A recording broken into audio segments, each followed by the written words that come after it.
Welcome back to the swamp, my friends. Today we're going to be doing somewhat of a new topic. I've read stories about hunters, and I've also read stories about cryptids in the past, but I haven't read too much on cryptid hunters. So today we are going to be reading some really strange, creepy, and anomalous cryptid hunting stories. If you have a story that you would like to share in a future video, whether it be a cryptid story, a hunting story, or even a cryptid hunting story, be sure to submit it at swampdweller.net or the email you can find in the description down below. I would love to share your story with everyone here in the swamp. The stories like yours to help keep this channel going. Now, let's get into these creepy stories and find out what these hunters have caught in their traps.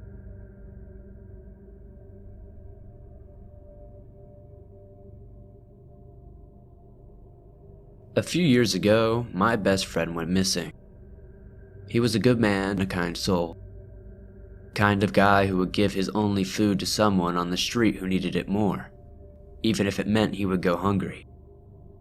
The guy's name was Brett. Brett really loved hunting and said he'd be out for a week or two to get some delicious future deer sausage, as he liked to put it. The man was a saint.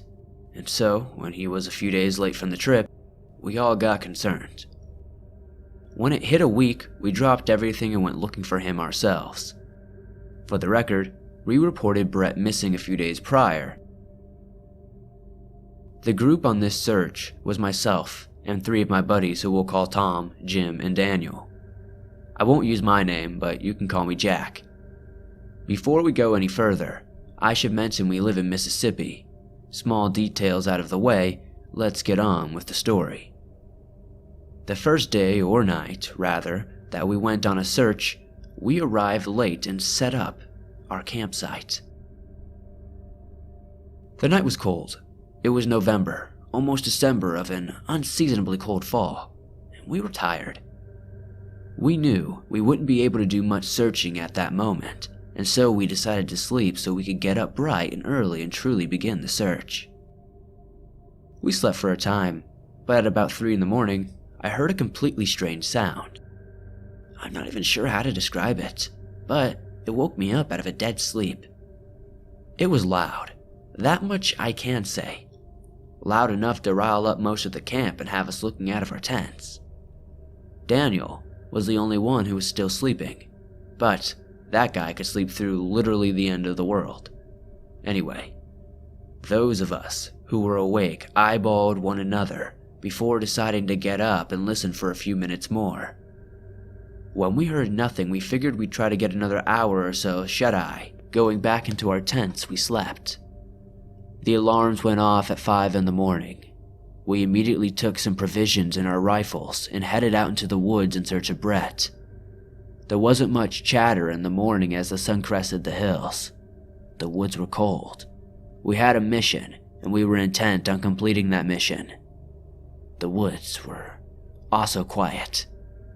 It's something I didn't really note at the time, but I probably should have. As we searched in silence, we came upon an orange beanie. Now it could have been anyone's, but it was the right size and looked an awful like the one Brett would have worn. The thing had what looked like blood on it. This was an unnerving find, to say the least, but we weren't about to make assumptions, and perhaps foolishly, we wanted to think and believe that Brett was still okay. We continued our trek through the afternoon, and it was then we found something very off and something that was no mistaking as Brett's. His truck sat abandoned in the middle of the woods. This was exceedingly odd, as he wouldn't have driven his truck into the woods at all under normal circumstances. Stranger still was the fact that it was wrecked pretty badly. There were no signs of blood, but there were huge claw marks gashed into the sides of the wreckage. It was at this point we began to fear the worst. We weren't about to give up on our friend, but the evidence before us presented horrifying possibilities. That said, it also presented completely confusing possibilities. What could make such deep and large claw marks into the side of a truck? The marks were massive, like a bear, but if it were a bear, it would need to be huge. We searched the truck and realized Brett's weapons weren't in it. This gave us some hope that maybe he was still out there and still okay. This, combined with the fact that there didn't appear to be any blood at the scene, gave us all the hope we needed to press onward. We continued our search well into the evening before deciding we needed to head back for the night. We also decided to pick things up earlier the next day so we could take on more land, and we'd pack up and take our camp with us so that we can make a better headway on future days, as the first day was only planned to be a preliminary search of sorts and wasn't meant to be as extensive as it wound up being. So, we returned to camp and we slept. There were no strange noises on this night, and we awoke at 4:30 in the morning and ate before packing up our things and heading back in the direction we found Brett's truck. It didn't take us long, as we had a real direction to head in this time, and we weren't aimlessly searching. We looked over Brett's truck one last time, and having found nothing new of interest, we headed further into the woods. As we continued our search of the woods, they once again were silent. This was something we actually noticed this time, and Tom even remarked on. He asked if we'd noticed how quiet it was, and we all agreed it was rather strange. I didn't say anything at the time. At least, to me, it also felt as though someone was watching us. We had weapons though, and we didn't exactly scare easily. Also, we had a decent group with there being 4 of us, so I didn't bring up the feeling at all, as it didn't seem to bother anybody else, and I didn't want to warrant any, nauseating thoughts. By the time the sun was ready to set, we hadn't found anything new. It seemed like the trail to Brett had gone cold. It also seemed as though he'd simply vanished altogether. This was disappointing, and when the next couple of days turned up nothing as well, we were beginning to grow frustrated. The 4th night of searching ended in a cold wind, rain, and general feeling of disdain, as well as discouragement. It was on the 4th night we agreed we'd search at least 3 more days before presenting what we found to the authorities and hoping for the best. Keep in mind, we had jobs, lives, families, and we weren't averse to heading back on weekends to continue the search. On the morning of the 5th day, it was still raining. We packed up our gear, got into some more weather-appropriate clothing, and continued our search. By noon, we had found nothing. We were frustrated, but we pressed on. By around 4, we came upon tracks in the mud. They looked like a bear, but much, much larger. It reminded us of Brett's truck, at least in the size of the markings. But another thing worried us as well. These tracks were in the mud, and these were fairly fresh. They led over a hill, and it was there where we were shocked to find Brett. He was bloodied, had some marks we couldn't quite recognize, but he looked cold and terrified. We set up camp and got him out of the rain. We tried to give him food, but he said he wasn't hungry. After a short while, we all turned in. Brett stayed in Tom's tent and we all dozed off. It was about 1 in the morning we woke up to the terrified cries of Tom. We got up, grabbed our weapons, and ran to his tent in the time to see him being dragged out by something huge in the darkness. Worried for Tom, we continued our pursuit of him and whatever had him. The screams coming from Tom were horrifying, but even more horrifying was the massive size of whatever was dragging him away. Add to the fact that it had unnatural speed, and you can understand how confused we were and how fearful we were at the time. We chased as far as we could, but this thing was fast. About a half hour into the chase, we were gassed. We paused to breathe, and that's when we heard Brett's voice screeching in the distance. We got all the energy we could muster up and ran up the hill to catch up with him. Exhausted, we found Brett shaking, cold, and stammering while pointing a shaky finger at a horrific sight. It was Tom. He had been torn open and was clearly dead. We were all sick at the sight of our friend, laying dead, having been dragged away and mauled in the night by something we still couldn't identify. We tried our best to calm Brett and warm him up in the rain. When we got him back to camp, we tried to ask him what happened, but he just looked catatonic. He was clearly lost in his mind and shaken by whatever he had witnessed. We slept in shifts the remainder of the night, although, if I'm being honest, none of us really slept. The next morning we all had some coffee, except Brett, who said he didn't want anything, increasing his anxiety at the moment after the previous night's events. I understood, and so we didn't press him on, but we did ask him again what he witnessed. Shakily, he explained how he heard Tom's screams, and then saw this massive shadow drag him off. He gave chase immediately, but the thing was fast, and by the time Tom made it, well, at that point, he trailed off and stopped speaking. I certainly understood why he would have, dropped the subject. The next thing that came up was what to do next. After some chat, we decided it was time to go to the police and then head home. We were all tired from the search, traumatized by what had happened to Tom, and we certainly didn't feel safe spending another night in the woods. We quickly packed up and began to head back. It was noon when Brett said he needed to pee. We told him we'd hang back, but he insisted he should at least go up the hill, so he had some privacy. We did so, but we didn't stray far. It was when we came over the hill that our blood ran cold. Hanging from a tree, splayed all over and heart missing, was the torn and tattered body of my best friend Brett. Before we could even question how this was possible, a dread-induced and cold mocking laughter came from behind us. It started in Brett's voice, but soon became a guttural, nonsensical roar of sorts. Turning around, we saw a creature I can only describe as a massive bear, but honestly, I'm not even sure if it was even a bear at all. Fearful for our lives, we pulled our rifles off our shoulders and emptied everything we had into this thing. A few of those bullets were placed between the eyes of this thing, and yet it sat there unfazed. Not only was it unfazed, but it appeared to be smiling at us. Its teeth were massive, and fearing being eaten alive by them, we all ran for it. We were terribly far from the wood's entrance at this point, but we'd already seen how fast this monstrosity could move, and we knew we were basically running on prayers. Daniel, myself, and Jim ran as fast as we could, probably faster than any of us have ever ran in our lives. But as we ran, we heard this thing begin to pursue. In what seemed a near blink of an eye, it was on top of Jim, and he was screaming.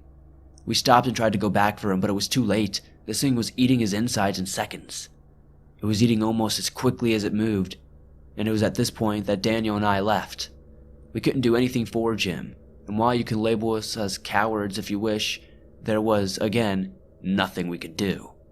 We ran, and prayed, and yet we reached the entrance.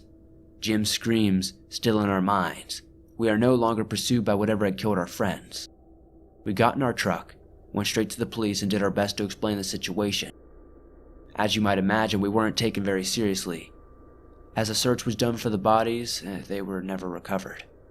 Whatever this thing was probably ate the bones or did a damn great job of covering its tracks. Brett's truck wasn't even around anymore. Distraught and horrified, the search was given up after a time. Daniel and I lost touch after a bit and never went back to the woods again. I'm not sure what we ran into in those woods, but I never want to meet it again.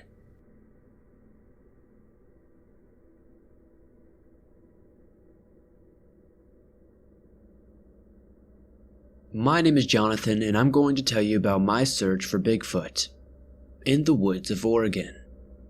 I and my friend Donnie have always been into unexplained things and cryptids and such. Well, around where we live there are always people talking about Bigfoot sightings. Now, Donnie and I have always been intrigued by Bigfoot.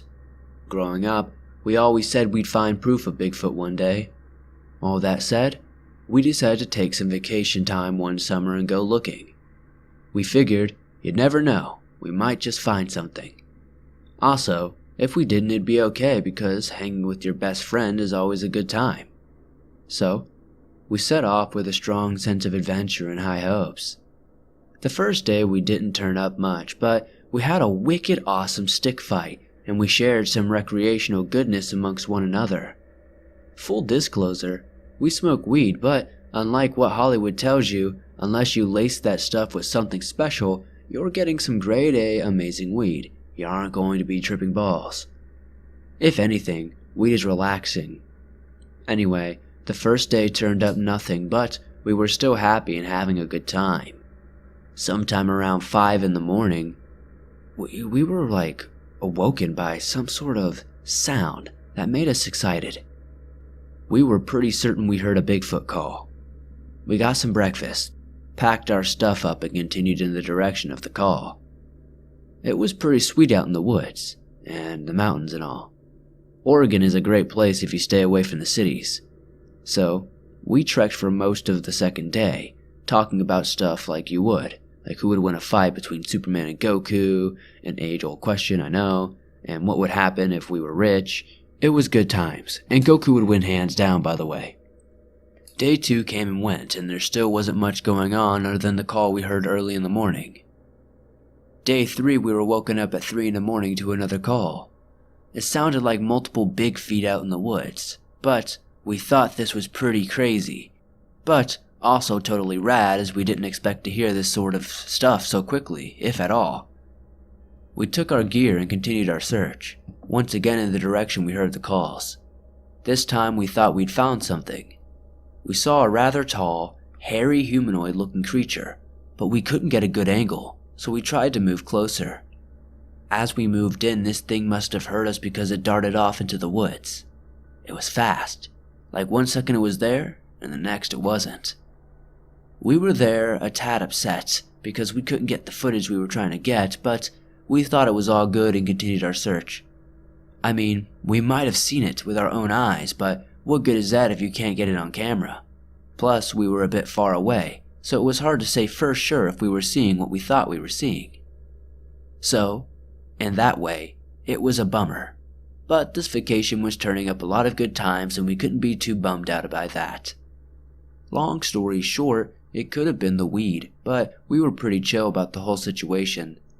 The next few days there wasn't much to go on or see. It was mostly a lot of walking and us beginning to debate if we should just head back and go home or not. It was probably around a week out that we made the decision to turn back. The vacation was nice, the scenery was great, but we weren't any closer to finding the proof we wanted of Bigfoot. Heading back was a long, kind of boring process. I'll spare you a lot of those details. We were both tired and ready to go home, get a shower, and chill.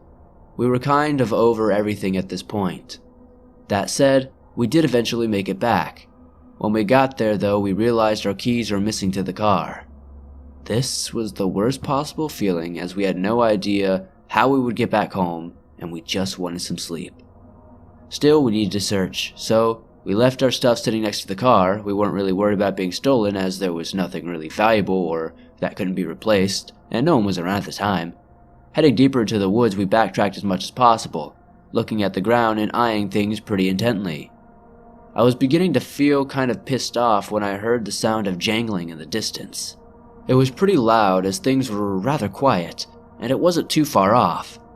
So we headed in the direction of the jangling, and that's when we saw something I'm still in disbelief about. We saw the creature from before, but this time it was much closer. Naturally, we didn't have our camera, but in that moment I didn't really care. I'm positive I saw a Bigfoot or a Bigfoot out there. It was jangling our keys like it was curious. I was pretty stoked, and as we approached, we stepped on a stick and the thing turned and looked at us. There was a brief pause and probably a bit of shock on all of our parts, before the thing darted off into the woods, leaving the keys behind. I remember feeling pretty stoked and extremely happy in that moment. Sure, we didn't get our undeniable proof for the world of Bigfoot's existence, but we did get our personal proof for ourselves. I'm not really worried about people's beliefs nowadays. If you believe our story, awesome. If not, that's cool too. We know what we saw, and I've never been so happy to have temporarily lost my keys before.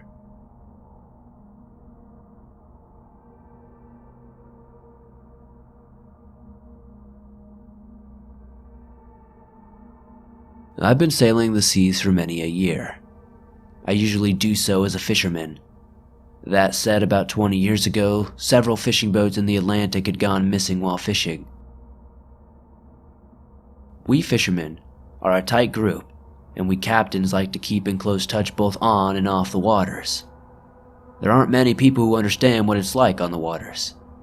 Well, to make a long story shorter, I volunteered to head a crew out to sea while these boats were missing.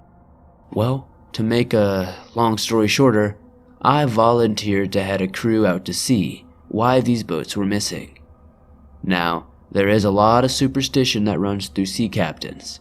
We hold a lot of beliefs that most who spend their lives on land simply wouldn't hold.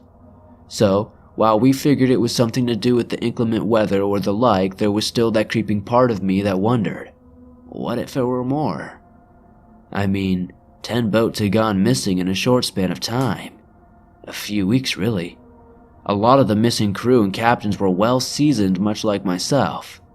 It would stand to reason that there would have to be a reasonable explanation or something else. We sailed the seas for about a week in search of what might be responsible for the disappearances, but we hadn't found anything yet.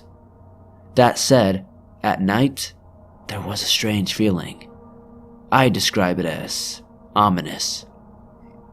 For example, if you could breathe fear, that was the level of dread that hung in the air for what seemed like no reason at all.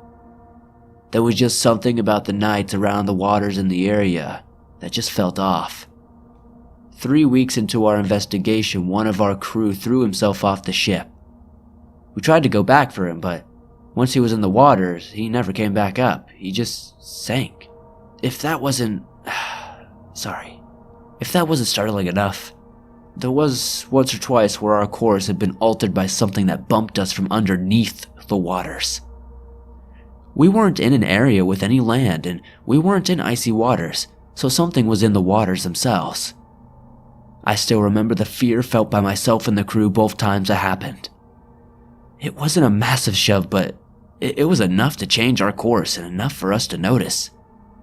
We had a fairly large ship, so it would take something rather large in the water. Another week goes by, and I'm out on the deck one night to check a report. One of the crew members had been seeing a large eye in the water, apparently. I am superstitious, but I had to check this report out for myself as the guy giving it sounded stark raving mad. I checked on the man and he swore to what he saw. I tried to assure him I believed him, but internally I wasn't sure what to actually think. I mean, my crew would think I was crazy if I had said that I believed him. I kept a close watch on the waters until it was time to drop the anchor and sleep for the night. This is where things got really strange. Much of my crew had begun to lose it. They were skittish and I could hear many of them pacing the halls. I kept my quarters locked as I felt unnerved. This is saying a lot, as before being out here I would have trusted these men with my life. That feeling of dread came over me again, and there was a very unnerving quiet on the waters themselves. Then, just as suddenly as it was there, it was gone. The men calmed, and everyone got some sleep. I eventually passed out from exhaustion myself, but was abruptly awoken by something in the night pounding at my door. I answered and found my second-in-command telling me he lifted the anchor and he was heading back as he saw several of the crew walking willfully off the deck. I ran outside to go see what was up, and sure enough, about half the crew had gone. One of the men I caught a glimpse of was smiling as he did so. Shocked and disturbed by this, I gave the order to turn and head back home. The only thing stranger than the men willingly going off the side was the fact that once they did, they never came back up. It was like they hit the water and sank into the great beyond. As we were pulling away though, I saw it. Once we had turned and we were leaving the waters, I saw a huge eye in the water, and it followed us for a short time before turning off and leaving. On its way off and out, I swear I saw large tentacles. I'm not sure what to really make of it all, but we eventually made it back home and reported our losses. No one believed us or took us seriously within law enforcement. They believed everyone had gotten spooked and came under some kind of sickness and hysteria. Those of us who were there, well, we know better.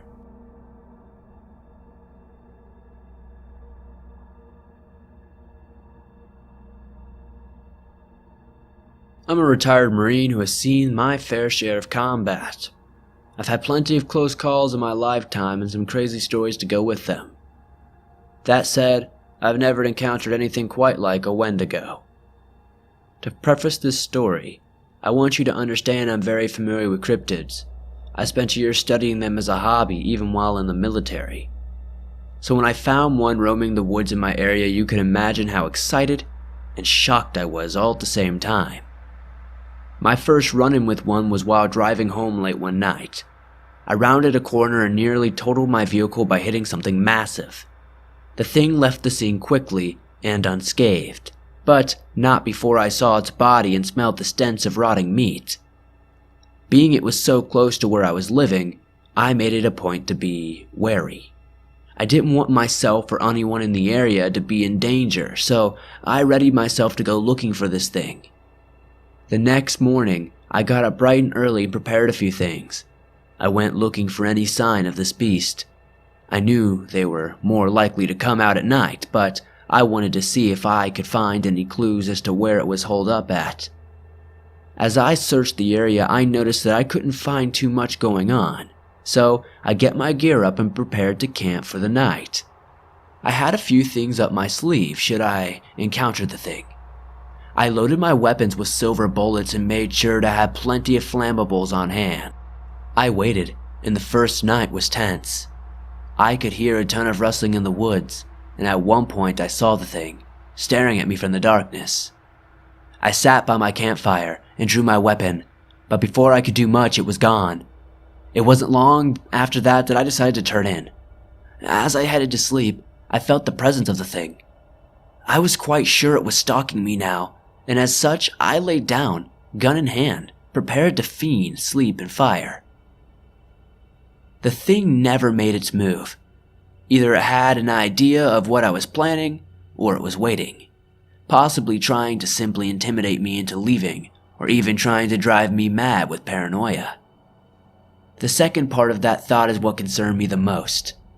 I had my fair share of trauma from the days in battle. All that said, I wasn't too concerned. It's best not to panic in battle situations. The next morning, I got some sleep and ate a little bit before I fell asleep once again. I did my best to lure out the creature at this point, but I didn't even sense it on the second night. The third night, however, I could hear it stalking me again. It moved almost in step with me, so it wasn't easy to keep up with where it was. That said, there were a few moments where it felt like it would intentionally step slightly out of concert with my own steps, as a way to say, "I see you, and I'm following you right now." Again, it felt like a way to intimidate me. I was a Marine. I don't get intimidated easily, but I will admit this was slightly unnerving. Nothing overly so, but enough to make me think for a moment if I really wanted to keep this hunt up at all. Honestly, maybe I should quit, you know? As any good soldier does, though, I continued. I had a mission. I wasn't about to just give up on it. I felt like my neighborhood would be in danger if this thing was just left out here. Nothing else happened that night. The fourth night, however, I awoke to the sound of an animal slowly dying. I knew it was that damned thing doing the killing, but before I could figure out where it was, for sure, I heard a loud thud and my tent caved in on top of me. I could smell rotting flesh and spent a few rounds fearing this thing was now on top of me. When I finally got out, however, I realized I had tossed a dead deer's carcass that it had just eaten part of at my tent. It seemed the Wendigo, for sure, knew that I was there. And it wanted to play games. And it knows that I wasn't going to put up with it. I got up and began to eye the trees closely. I couldn't see the thing, but I knew it was out there, watching me. I reloaded my weapons and prepared to go further out.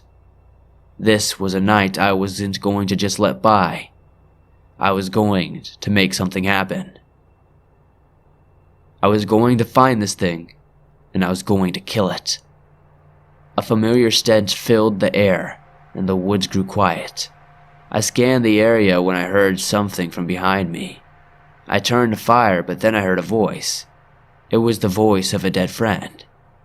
This thing clearly mimicked it to scare me, but all it did was piss me off even more. I headed as fast as I could toward the voice, gun drawn, and that's when I saw it for a moment before it sprinted deeper into the woods. Angry, I continued pursuing the thing, but as I did, I realized what was happening. This thing was luring myself into a trap. I prepared myself and slowed my pace. It was too late though. As I came into a clearing, I noticed an old cabin. That's when I was ambushed by wolves. I turned and fired away at them. I felt the thing had somehow influenced them and I wasn't going down that easily. I killed many before the rest stopped and slowly backed away into the woods. That's when the thing stepped out and stared me down. I was almost overwhelmed by the stinking, rotting stench of the creature. But I kept the contents of my stomach in check as I readied my weapon. I aimed and fired at the thing, which moved so quickly that it looked as though it had vanished. The next thing I knew, I was hit and sent flying from my side into a tree. I felt my head aching as I struggled to stand before something stabbed me through the left side of my stomach. I looked down to see a stick pinning me down. I raised my weapon and fired off a few rounds before I felt my gun knocked out of my hand. The thing was standing before me with one of my hands in its grip. It smelled so foul that I could barely breathe and I began vomiting. With what little sense I had left in me, I reached for a flask of gasoline I had on me, threw it open into the creature before pulling my lighter out and lighting the sucker up. It held on to me as its body began to burn before finally letting go and reeling in pain. I was feeling dizzy and grabbed the stick and pulled it hard enough to get it free from the tree, and then I picked my lighter up and walked over and set the cabin on fire. After that, I hobbled out of the woods in pain and somewhere near home. I collapsed. I was found by a neighbor and a good friend who saw me coming out of the woods while looking to see the source of the smoke. He took me to a hospital and I woke 3 days later, still alive. I don't feel great about the hunt. To be honest, I probably wouldn't do that again if I didn't have to. I almost died and I was foolish to believe I could easily handle a Wendigo. I still have nightmares of the thing and my encounter with it to this day.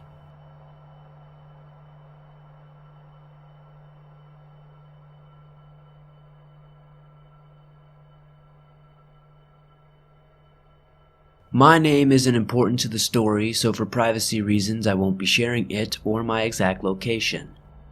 All you need to know is I own a farm in the Midwest. Now, things are rather rural where I live, and it's the kind of place where if something is wrong, you gotta protect yourself as the police aren't going to be there very quickly. I say all of this to inform you that I am not hesitant about owning guns or my 2A rights. A few years ago, I had some problems with cattle and such going missing. Now sometimes you get some idiot who thinks they might steal from your livestock. I've had some run-ins with people like that, and I've always put a swift end to it. I didn't kill them, relax, but I did scare these types away. Still, as I said, every now and again, some numbskull thinks they can get away with it and some of my livestock will go missing. So when some went missing a few years ago, I didn't think a whole lot of it, as I figured I'd already solved the mystery. I just needed to wait around and prove it and rid myself of the hooligans stealing my animals. It was this mindset that led me to happily camping out on my own farm one night, and it was this mindset that led me to a discovery that was both horrifying and intriguing. Now, you gotta understand, my farm is rather massive in size. You aren't going to see the whole thing without walking for quite a while. So when I say I camped out, I was in a mobile camp of sorts. I have plenty of animals on my farm. I keep pigs, sheep, goats, horses, all manner of animals. I tell you this to help you understand that I don't own whatever the hell was attacking my animals on that night. I was stalking out in the farm. I was patrolling my farm under the assumption that I'd find the hooligans running off with my animals rather soon and handle it even more quickly. As it turned out, that isn't what I found at all. In fact, I was extremely surprised when I saw this hulking, dog-like animal running on hind legs and stealing sheep out of my pen before darting off into the woods. Now, I'm in my 60s, and I've seen a lot of stuff in my life. I've never seen a thing like this in all my decades on this earth. Seeing it grab my sheep and run off into the woods made me pursue it. This was partly out of curiosity, but also I worked my butt off to provide for these animals, and I don't need some creature running off with animals and using them as food. Upon searching further, it became evident rather quickly that food was what this thing wanted. It only took me a few minutes to find what was left of my sheep. A leg here, lots of blood, and some organs. Outside of that, there wasn't much of anything left. I looked around for any other sign of this bipedal dog, but I found nothing of the sort. There was no trace of this thing outside of what was left of my sheep. I very slowly and cautiously made my way back to the house and locked the place up nice and tight. I slept with one eye open that night. I'll admit, I was pretty scared, but I had to protect my livestock. The next night, I set out some bear traps and waited. I watched as this thing cautiously stepped around the traps and came upon some of the pigs. I pulled my rifle out and fired off several rounds. I'm not sure if I actually hit the thing, but it immediately darted off with my pig. I was angry and disarmed the traps so as not to get myself before keeping my eyes out watching the tree line. I thought I could possibly lure this thing out and kill it, but traps weren't going to do it. Realizing I wasn't going to get anywhere tonight, I got some sleep feeling comfortable in the fact that the thing at least didn't seem to be coming anywhere near my home. I fell asleep a bit more comfortably this night. That was until I heard something bust my door open. I wasn't sure at the time, but I grabbed my magnum and had enough time to turn before this huge dog-like figure stood over me. I fired out of panic and then heard this thing yelp. I got it in the body and it ran out of my home. This thing left quickly and it took me a moment to realize I was still pulling the trigger on my empty weapon. I replaced and reinforced all my doors the next day. I was terrified and I wasn't sure if this thing was going to come back. The next night though, I watched for quite a while and I didn't see anything. When I finally went to sleep, I slept hard. It was 5 nights later that I caught this thing trying to take a horse. I was half in shock at the fact it would try to do something like this, but also, this thing was big enough to pull this off. I rushed over in my truck and chased after the SOB. It caught sight of me and ran off, but I slammed the pedal and came after this thing. I was pissed off and terrified as I tried to keep up with it in my truck. It made it to the tree line, which I stopped the truck, jumped out and pulled out my rifle. It was gone. I was angry, but I went ahead and headed back home. I wasn't happy about the situation, but I had to find a way to kill this thing or get rid of it. Another 2 weeks went by. It wasn't comfortable. I barely slept and was in need of some serious rest. My old bones ached when I patrolled my farm. I was at the point of fear and exhaustion. I barely was able to communicate. Suddenly, I was hearing a commotion. I drove my truck to find nothing. My animals are clearly scared and I got out of my truck to have a look around. As I began walking, I had an uneasy sense something was wrong. I was right. I heard a loud noise and my truck went flipping. I turned around and saw this hulking figure in the clear sight. It must have been 10, maybe 12 feet tall. It lunged for me. I tried to draw my magnum but was quickly knocked off my feet and into the mud of the pig pen. I tried scrambling to my feet. I was disoriented and struggling to catch my breath. I grabbed my knife in time to swing out, which made the creature back up for a second. I slowly stood up, knife in hand, and readied myself to attack this thing at any moment. The thing let out a loud growl and then lunged for me. I drove forward with the knife and I felt it snap off in the thing's chest. The thing began breathing very raggedly, eyed me, and then trotted off into the woods. That was the last time I ever saw that thing. I've gone on hunts since and looked for it, but I stopped after finding no trace of anything. My farm is quiet again, as it should be.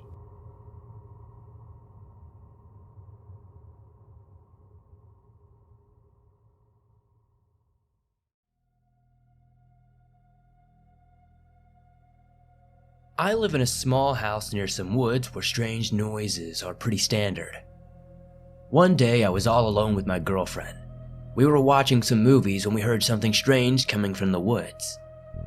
We quickly paused the movie to listen to the sound outside. I initially didn't think much of it at first. We live in the woods and like I said before, strange noises are pretty common here. that was until the noise continued getting louder. I told my girlfriend to wait while I go look through the kitchen window. Unfortunately, I couldn't see anything, so I grabbed a flashlight and went outside. I know, that is always the wise choice, right? Stepping out, I hear a soft whisper calling for help. I call out, and as I do, I hear the same voice again. Curious, I continued following the sound of the voice until I saw someone laying halfway out of a tree. I stepped closer, and when I finally arrived to the source of the sound, I almost threw up. There was this... I don't even know how to describe it. This creature of sorts. It almost looked like it was a half man, half deer. Terrified and disgusted, I looked frantically around when I see glowing eyes peering out from a tree. Freaking out, I think, is there another one there? I point the light at it, but as I do this, I hear an ear-piercing growl. Honestly, at this point, I was frozen in my steps until I snapped out of it and ran towards the house. As I busted through the door, my girlfriend looked worried. I told her to turn off all the lights and to lock all the doors. After we did, I looked out the window one last time and saw a creature I've never seen before, standing and staring at me with those same glowing eyes I saw in the woods. My heart racing, I waited for my girlfriend, praying nothing ever came of this. I didn't want my girlfriend and I to turn up dead or in any way like what I have seen in other stories. Thankfully, after much hiding and praying, the strange creature eventually went back into the woods.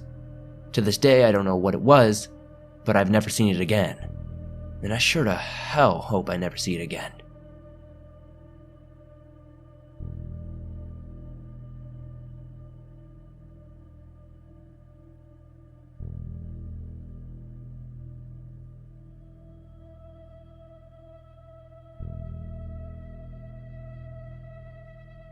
So this isn't a long story, but this is exactly what happened from my recollection. So, me and my friends John, Steven, and Kilby went to play Airsoft. Since we are lazy, we decided to play it at my friend Steven's house. Behind his house, he has a huge forest. We always played Airsoft in his backyard. The area we play Airsoft in is near a big line of power lines. It has 2 sets of woods on either side of it, and a hill on the edge. The area is also boxed in by cow fences. The area right under the power lines was perfectly flat with no grass. We started at about 4 o'clock-ish. We played about 3 or 4 battles until it started to get dark. Since we aren't easily scared, we continued to play for about 30 minutes until it was pitch black. I was deep in the woods and my friends were on the hill shooting at me and my friend Steven for about 10 minutes, till my friend Steven finally got hit. So it was just me, Kilby, and John. I got very close to the ground so they couldn't see me. Then I got that weird feeling in my stomach. You know the feeling when you feel like you're being watched? At first, I ignored it. That's when the feeling got stronger. I stood up and turned around. I saw what looked like a 10-foot tree man. It had like a leaf-like face and 2 bright blue eyes. So at first, I thought, meh, it's just like a tree with holes in it or something. But then I realized it was dark out, so I turned back around and it was closer this time. It stepped forward and it had a huge smile. I then realized that it started looking at me. That's when its mouth opened. It was just horrible. I wish I could say I charged it, but I screamed like a girl and ran. I was screaming and trying to alert my friends. My friend Kilby is a very paranoid guy, so he provided covering fire and was yelling to me to run faster. We all ran and just continued running. I have never run so fast in my entire life, even until this day. My friend John turned around and unloaded his gun and screamed. We finally made it to Steven's house. We booked it into his house and locked the door. As we were in the house, we started hearing tapping and banging on the windows and doors. We shut off the lights and barricaded the doors. We played in the dark for about 45 more minutes. The noise stopped. We waited for another hour. A painstaking, horrifyingly long hour. I swore it felt like I had been up there for days. Then, we heard a knock at the door. We stayed quiet. Then my phone rang. It was my dad. I picked up and he said, "Son, will you please come open the door?" I went upstairs and opened the door. Sure enough, it was my father. I pulled him inside and closed the door. He looked at me and said it's time to go, so I grabbed my things and ran out the door and hopped into the car. My friends and I kept in contact the entire time, but nothing seemed to happen after this. My phone died, and when I got home, I charged it to make sure no messages were there. I only had one, and it was one of my friends saying, "Stop messing with me." But, of course, I wasn't there messing with them. I called him and he sounded pretty calm. He said it was probably just somebody messing with them and they just wanted to forget about it. But honestly, in the back of all of our minds, I think we know what it was. I know this seems silly, but it has had me terrified for many years.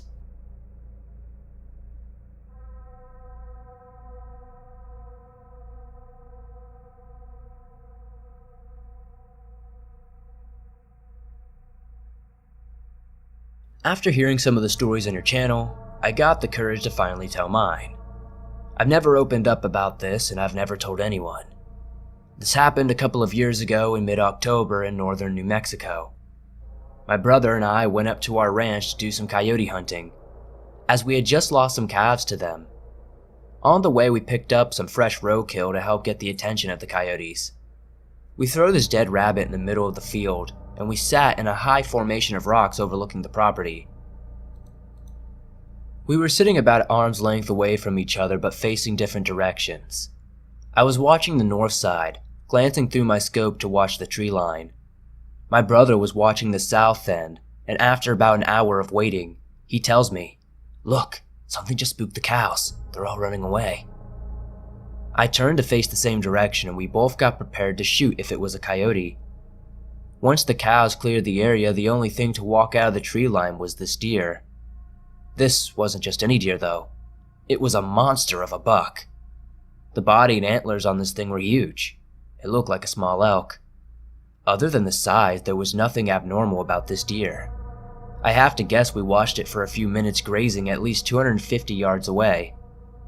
I whispered to my brother to take a picture of this buck so we can show our friends since we had a deer hunt coming up in the next few weeks, and this buck would make an amazing trophy.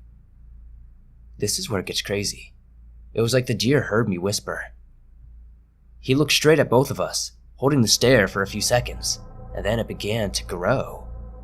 While its body was changing and contorting, it let out this gut-wrenching roar that made my ears hurt. It felt like my heart had stopped.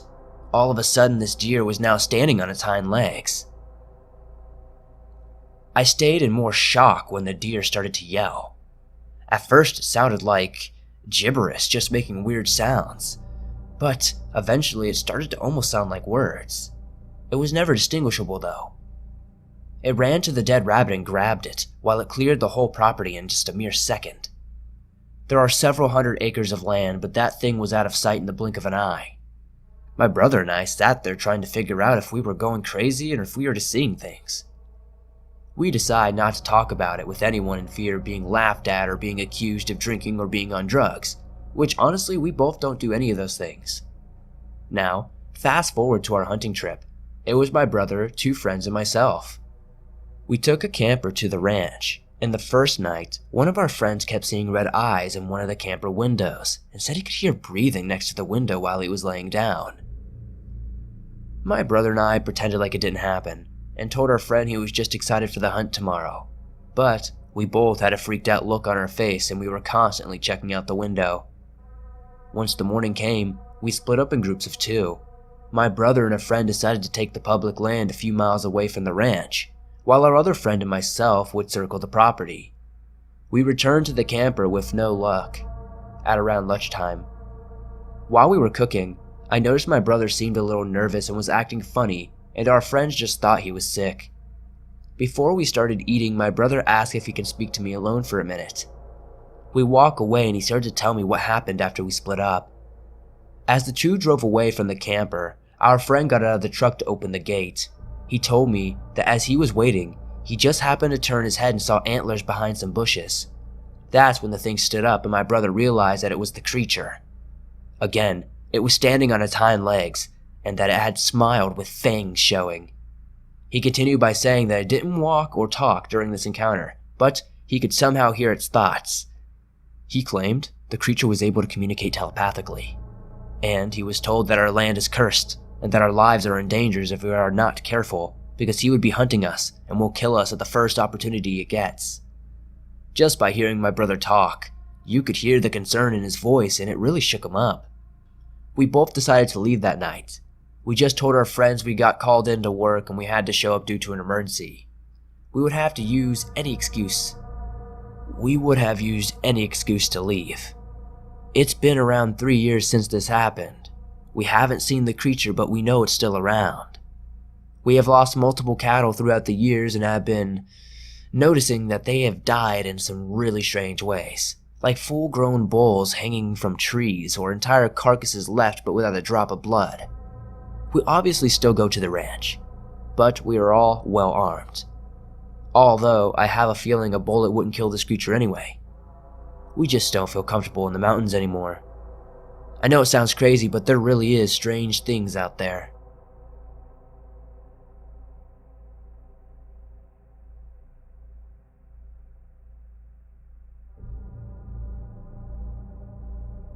This is my first time writing this story down, though I have many more I could tell you. This isn't my story, but a story told to all the kids on my holler to scare us into not going off on our own, especially on Halloween night. So, some details if you don't know what a holler is. It's the valley in between the mountains with lots of houses. You see, I live in West Virginia, where a lot of creepy things happen all the time.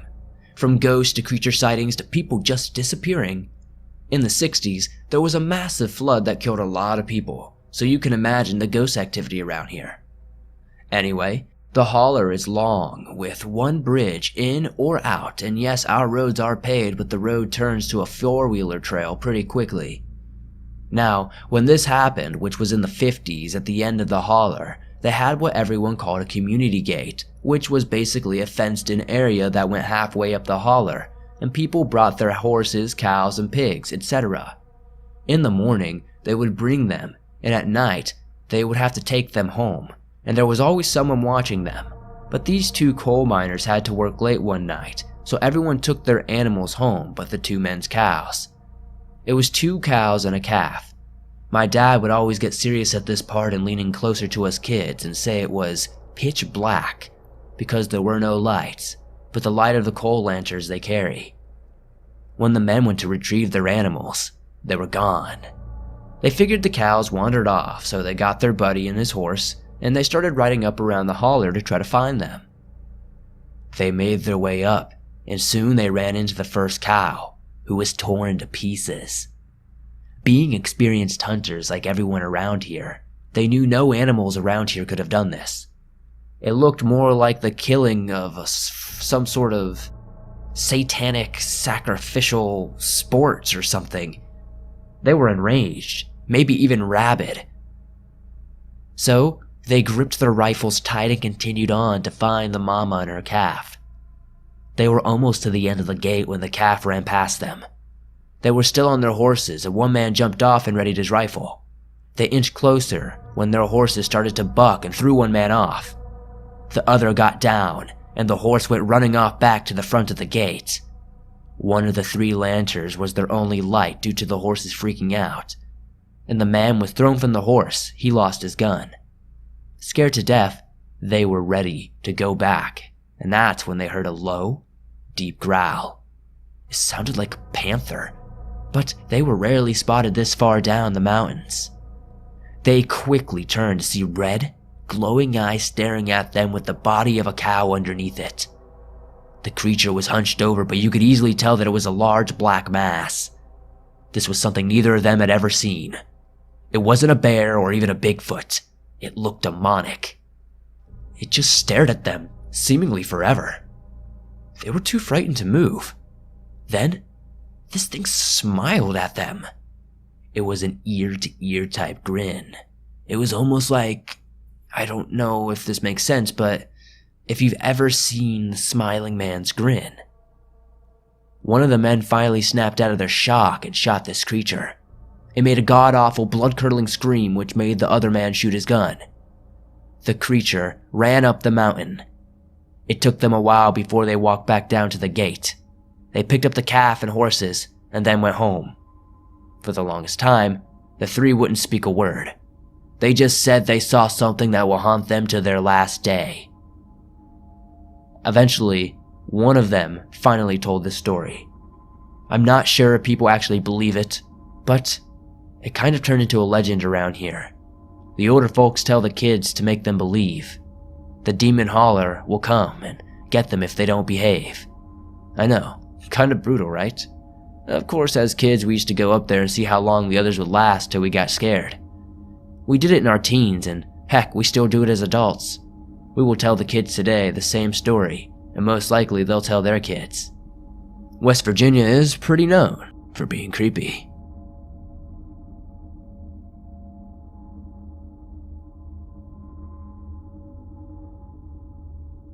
Seeing a hellhound usually means bad luck, right?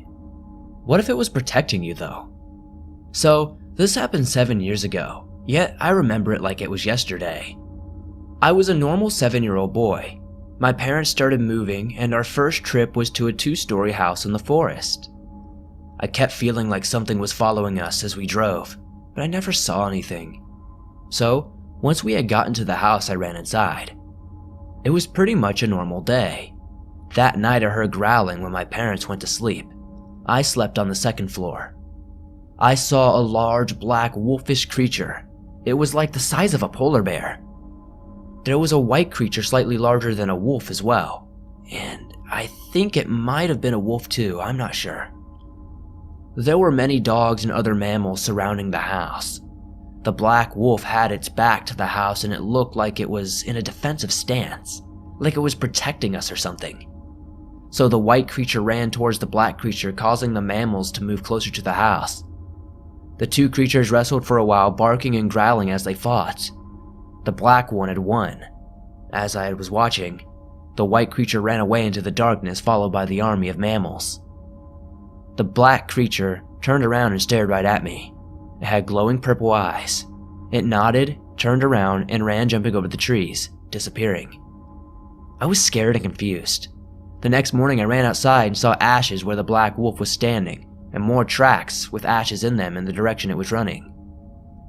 The footprints stopped in the place it jumped. 5 years later I found out what a hellhound was, and there was one protecting me. So my life has been pretty normal ever since, except outside during the night seeing that same hellhound guard the place I stay. It always nodded and ran away once it noticed me. I'm 14 years old now, and that creature, I still think about it all the time. What do you guys think about my story though?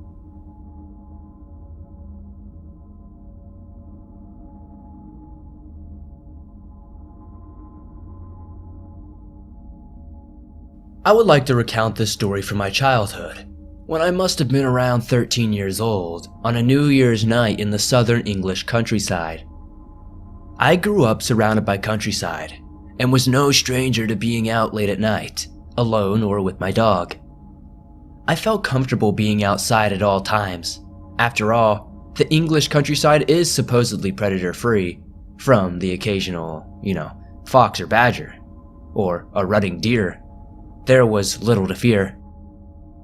I and my parents were visiting with my mother's parents who lived in a country house, surrounded by fields near a farm. It's a beautiful place full of lush greenery and rolling hills, and fields in every direction, broken up by thick hedgerows and small areas of woodland. A couple of my aunts and uncles were at the house, also along with my cousins visiting from Wales. They were all busy inside chatting away after having a big dinner. My best friend at the time had come along with us, and we had retreated back to the backyard to chat and do whatever young boys do when they're bored. It was pitch black across the fields, and the back of the yard, largely separated from the front by a thick hedge. Although to my side and behind where my friend was standing was a narrow pathway. that led to the back sheds and the rest of the yard, which was fenced off from the farmers' fields. Sometimes, during the day, the farmers' dogs would run along the fence line barking and carrying on as farm dogs do. They were collies, a medium-sized and commonly kept farm dog. Energetic and intelligent, they made good sheepdogs. I and my friend were talking about some usual nonsense, and I was standing by the old concrete coal bins, kicking lumps of coal back into the pile. The country was very quiet, but since I had been there many times, I had little interest in what was going on around me and was concentrating only on what I was doing and the conversation we were having. Although the country around us was totally dark, we stood in the light of the kitchen window, lost in our own little world. My friend suddenly stopped and asked, "What was that?" I listened for a second and, after hearing a faint rumble, replied, "Must be a car." I continued kicking the coal back into the bin, watching it roll back down and kicking it back again, and carrying on with the conversation. My friend carried on also for a moment, but then stopped again and asked, "Did you hear that? What the heck is that?" I listened again half-heartedly, hearing a rumbling off in the distance, and replied impatiently, "It's just a car, you idiot." I shook my head and went back to kicking lumps of coal. Then the noise came again, but this time closer and louder, and I stopped, and my body went stiff. It was a deep, guttural growl, much too deep and loud to be any kind of dog, especially not one of the farmer's collies, which I had heard growl a few times before and mostly had a yapping type bark. The growl came again, loud and threatening, and my friend and I looked at each other with that wide-eyed look of fear you might see in a horror movie right before someone's head went rolling to the ground. That's when I looked behind my friend into the deep darkness between the hedge and the side of the house, where the path was leading into the fenced-off backyard. I saw two huge glowing eyes. They were much lower than a man but much higher than a dog could have been, and set too far apart to be a dog either. The pupil was slit like a cat, and the irises were shimmering bright red. I do not recall seeing any other detail in that pitch blackness. I saw no nose, no whiskers, no part of the body, just those two huge red eyes hanging in the darkness. Without further hesitation, I ran inside, followed instantly by my friend, bumping into the back and struggling not to be left behind, for fear of what monster could be snatching us away. We burst through the door of the old country house and ran through the kitchen into the next room, slamming the doors behind us. We were terrified and out of breath, but I remember laughing and asking my friend, "What the hell was that?" Feeling bold in the comfort of the lighted house, we took to looking out the windows, but could not see anything. Whatever was out there had slunk back off into the darkness of the countryside. Due to the shape and color of the eyes and the deep guttural growl, we concluded it must have been some sort of big cat. It coincided with a recent story we had heard from kids at school who had recently been in the local newspaper with a similar story of seeing a big cat. These kinds of urban legends tend to go around in the quaint countryside of England, but you don't expect them to actually be true. In fact, I remember mocking the story thinking they must have made the whole thing up. What bothers me to this day is the fact that it was not the pupil of those eyes that shone as you have undoubtedly seen cats do. What bothers me to this day is the fact that it was not the pupil of those eyes that shone as you have undoubtedly seen cats do, with that bright greenish hue as light shines across them, but it was the irises that shone in a deep blood red color. As far as I know, there are no big cats with slitted pupils, even though, at night it might change, they will still shine green. And they are round like a human. I tend to think this was some huge cat we had witnessed in the darkness that night, but those blood, red slitted eyes still haunt my imagination, and I do not take going out into the woods at night for granted any longer.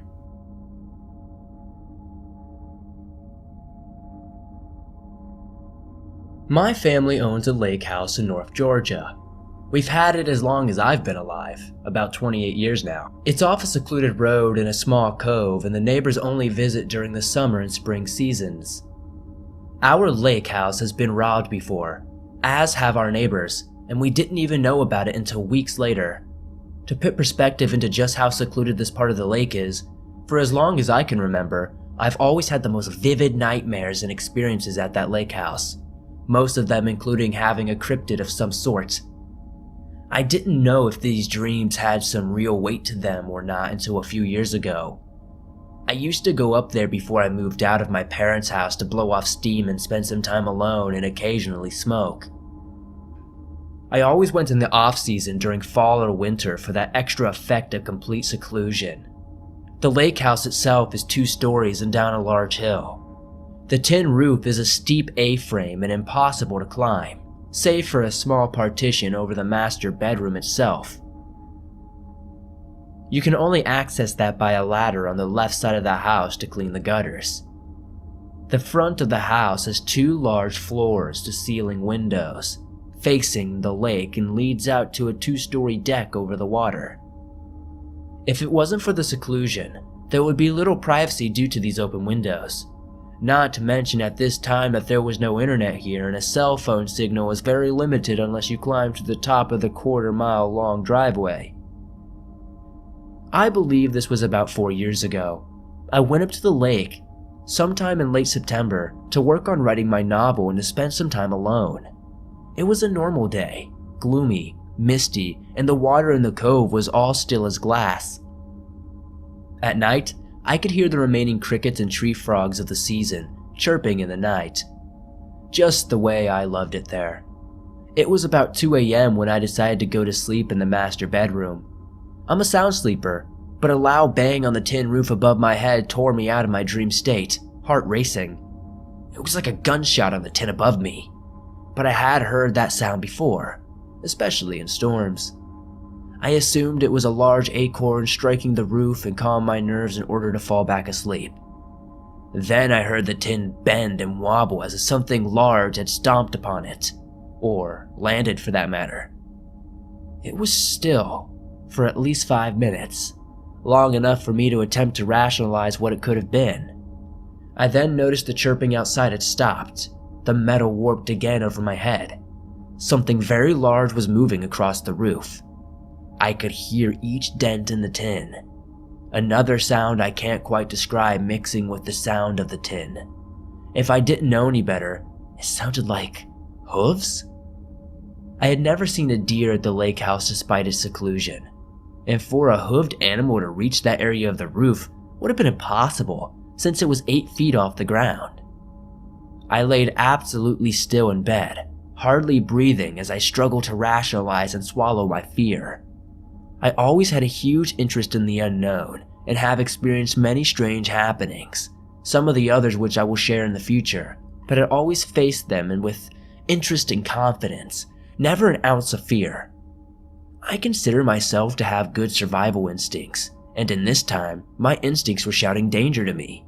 The metallic sound of the tin roof being compressed from a large weight continued as it approached over my head, and then I heard scraping. It was like nails on a chalkboard.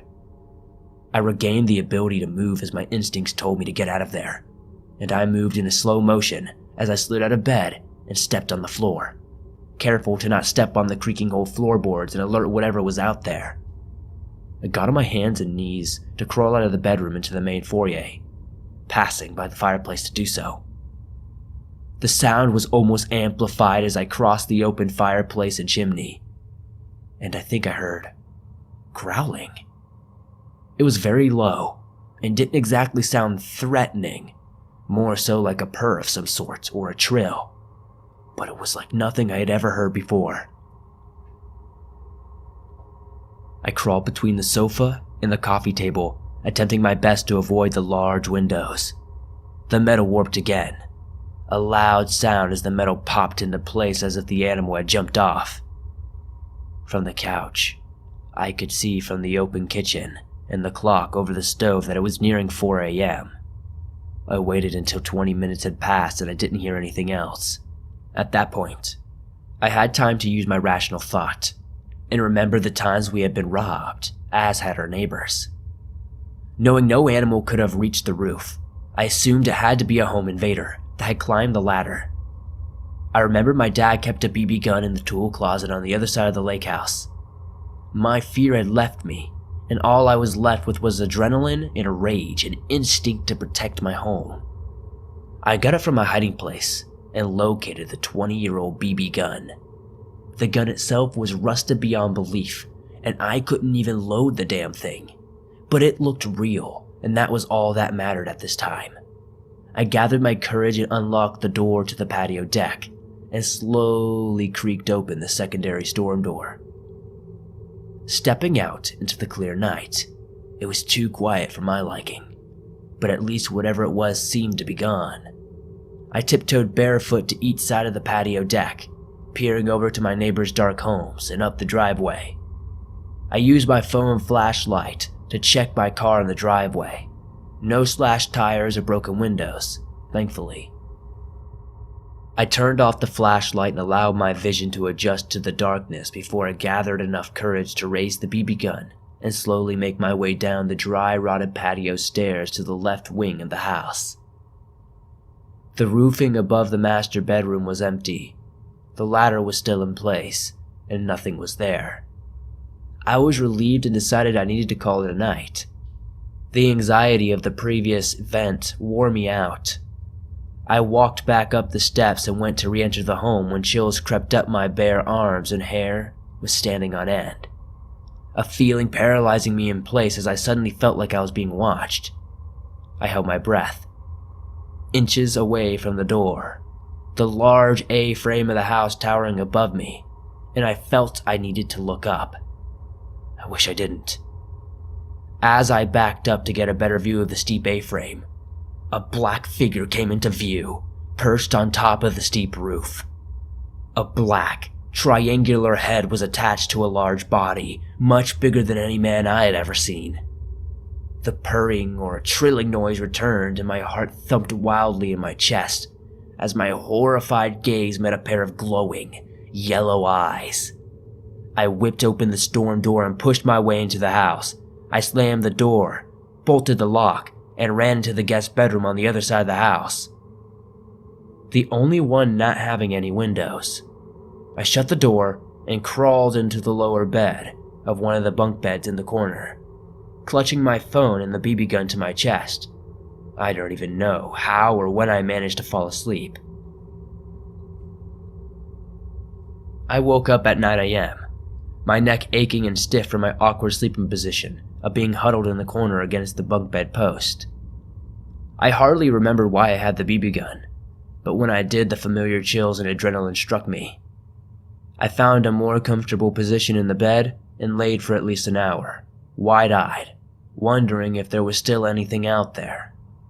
I finally had enough balls to leave the bedroom. My walk through the hallway required me to approach the large windows. It was a sunny morning, and I could faintly hear birds chirping to my relief. I didn't need to go outside again to confirm that whatever it was had gone. I made myself breakfast and turned on the TV to watch a comedy movie on the VHS to calm myself even further. It was time to pack up and go back home, and I considered telling my parents about what had transpired last night, knowing the previous times I had told them about the lake monster I believe resided in our cove, and the experience I thought I had with ghosts never went over well, so I decided to keep this story to myself, until now. This really happened, and it still gives me chills to think about. Before I left, I cleaned the house and loaded my car. I locked up the house and passed by the ladder on the slanted tin roof. I cleared the leaves from the rungs and climbed up the 8-foot and climbed on. The tin hardly caved under my feet. I weighed about 150 pounds at this time. As I examined the roof, there were no dents and no scratches. I was about to leave when I saw it. My heart clenched in a vice as I laid my eyes upon a large, muddy print on the edge of the side gutter, each the size of a breastplate, oblong, rounded, and each split down the middle in a pair of cloven hooves.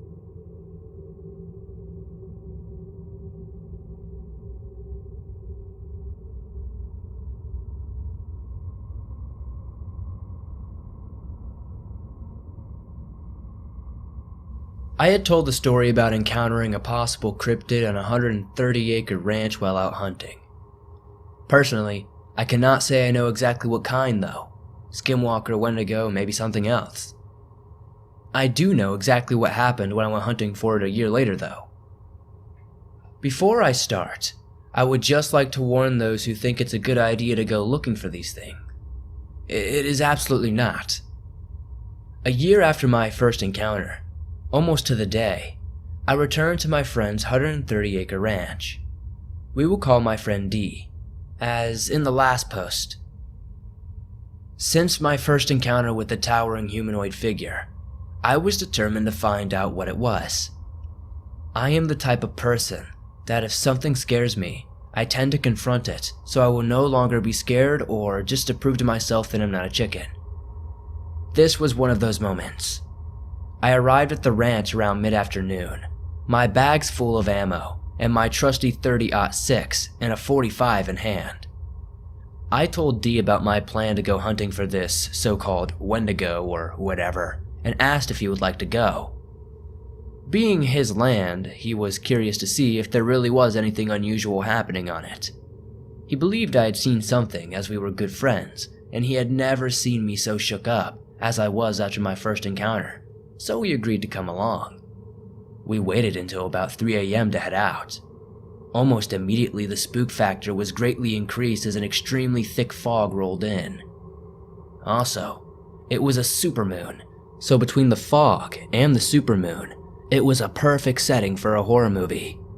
We left the house which sits at the front of the land and made our way through the various pastures and trees looking for the main road that goes all the way from the front of the land to the back, past the thick forest to the left of the road. Keep in mind we had no flashlights. I know, stupid. I had previously seen this thing on my way to the woods, so we headed that way.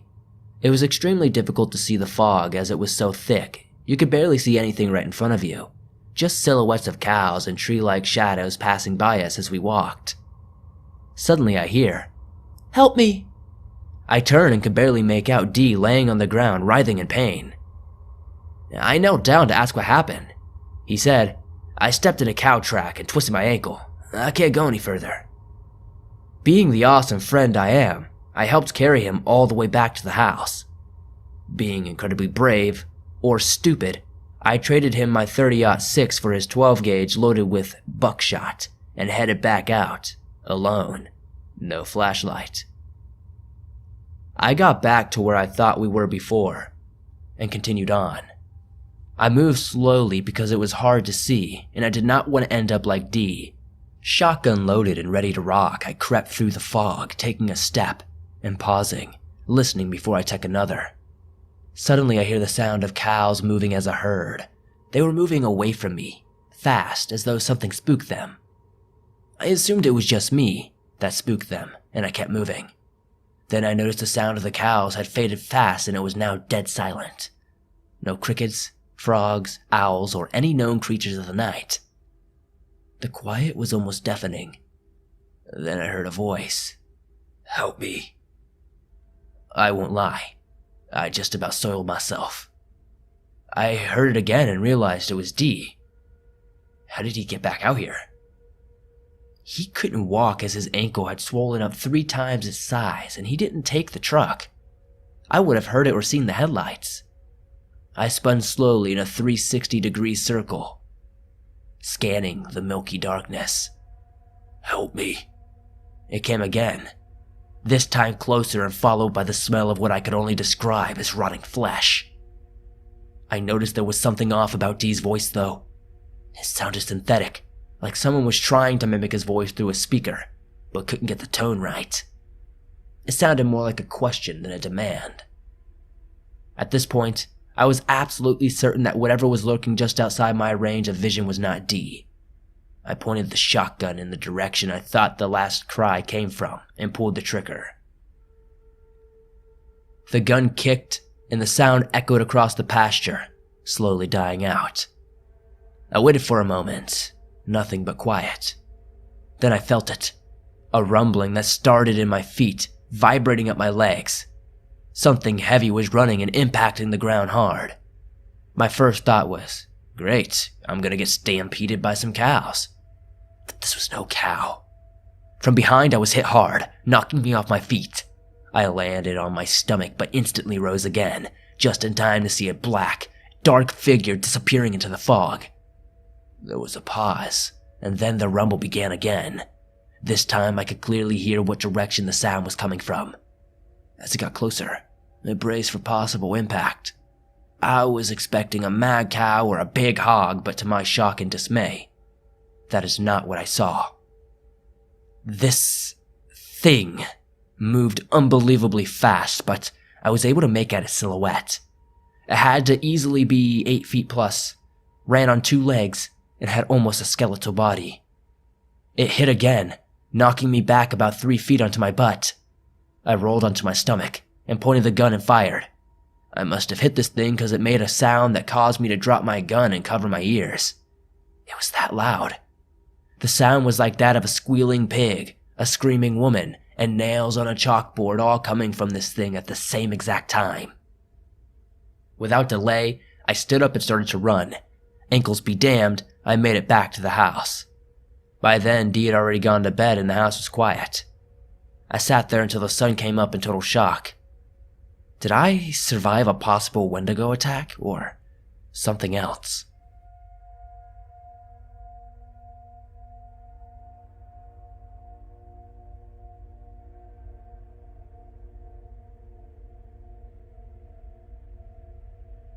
My grandfather told me a story about he saw one of these cryptids face to face once. I never had heard such of a thing until long after he died. I was drinking with some friends and we were swapping creepy stories. My friend, who's native, then told me it was actually a legend amongst the tribes that she grew up around. My grandfather isn't native. We're Hispanic, but not of any direct native descent. And to my knowledge, he didn't have any native friends. So thinking back on the story he told me, I now think he was being truthful. This is what I remember. My grandfather used to be a grunt out in the oil fields, which means he basically does maintenance on the rigs and odd jobs. Well, his shift was overnight, and he said that it was already very lonely and eerie out there on a normal night. Out in the hills, in pitch darkness, the sounds of the rigs were super dissonant sounding. He said sometimes it sounded like babies crying, other times it sounded like someone was whispering his name, just really creepy stuff. So one night he gets out of his truck and climbs up onto a rig. Like normal, when he stops because he's face to face with this thing. He said it resembled a bird, but it was a humanoid creature. It stood super tall, much taller than he was. Its whole body was covered in black feathers, and they were like square patterns. Its face was long and pointed, but it wasn't exactly a beak. Like, it was just part of its face. It was not hard, like that of a beak of a bird. Its eyes were bright red with massive pupils, and it just stood there staring at him. He said he was frozen, and so was it. They both just stood there, staring at each other. He said it felt like the thing was just as surprised by his presence as he was of it, and as he was trying to, just get out of that situation. He caught it off guard, and it was just standing there, rigid with its arms. He couldn't tell if they were arms or wings, pressed firmly against its sides.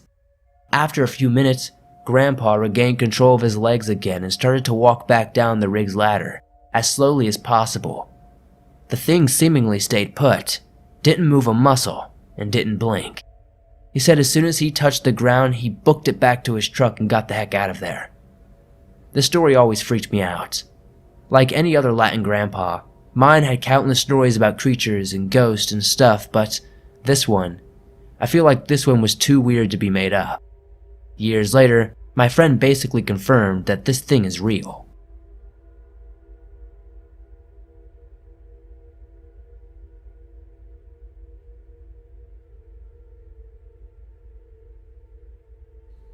About 5 years ago, when I was in high school, we started seeing a cat with no tail around my girlfriend's house. It was strange, as I have read cats lose their balance without their tails. Regardless, this cat moved like any other cat I've ever seen. and he was always around. Around the same time, I started hearing weird noises in my backyard at night and having frequent nightmares. One night, I finally decided to take a look at what was making those weird sounds, and what could it be but the tailless cat? Mind you, I lived 3 miles away from my girlfriend, and even if a cat's terrain spread that wide, what are the odds he would wind up in my house? One day, at school, a buddy, whose father is a pastor, was telling us about all the weird happenings in his dad's temple, and I told him about the cat. To my surprise, he told me he had also seen this cat. He lived at least 6 miles away from my house. I didn't believe him until he perfectly mimicked the sound the cat made outside my house. Now, myself and this guy had no relation, and the only things we had in common is that we were Hispanic high school students. So, we have a cat who covers an area of at least 10 miles, can move perfectly without a tail, and apparently only appears to Hispanics. Sure, this was weird, but what I will never forget is the last time I saw this supposed cat. My girlfriend and I were heading to her house after wrestling practice. It was dark out since practice ran late, and we decided to cut through some clinics to save time. I jumped down a little ledge and landed right in front of the cat. This was the first time I saw it up close. And I kid you not, this cat had the face of an old man. Just a cat body and an old man face. I didn't know anything about cryptids back then, but regardless, I was terrified. I ran to my girlfriend, grabbed her hand and just booked it. I swear as we ran away, I heard those noises behind me. Now, years later, that image burned in my head. I have tried to research, and I think I may have found what it was. I think it was a skinwalker, a nahul, or a shapeshifter. Skinwalker, mostly since apparently whatever animal they turn into never have tails. I have also read that skinwalkers hate cats, so I don't know. Any input would be appreciated. Lord knows I would love some closure. And thank you, Swamp, for sharing my story on your show.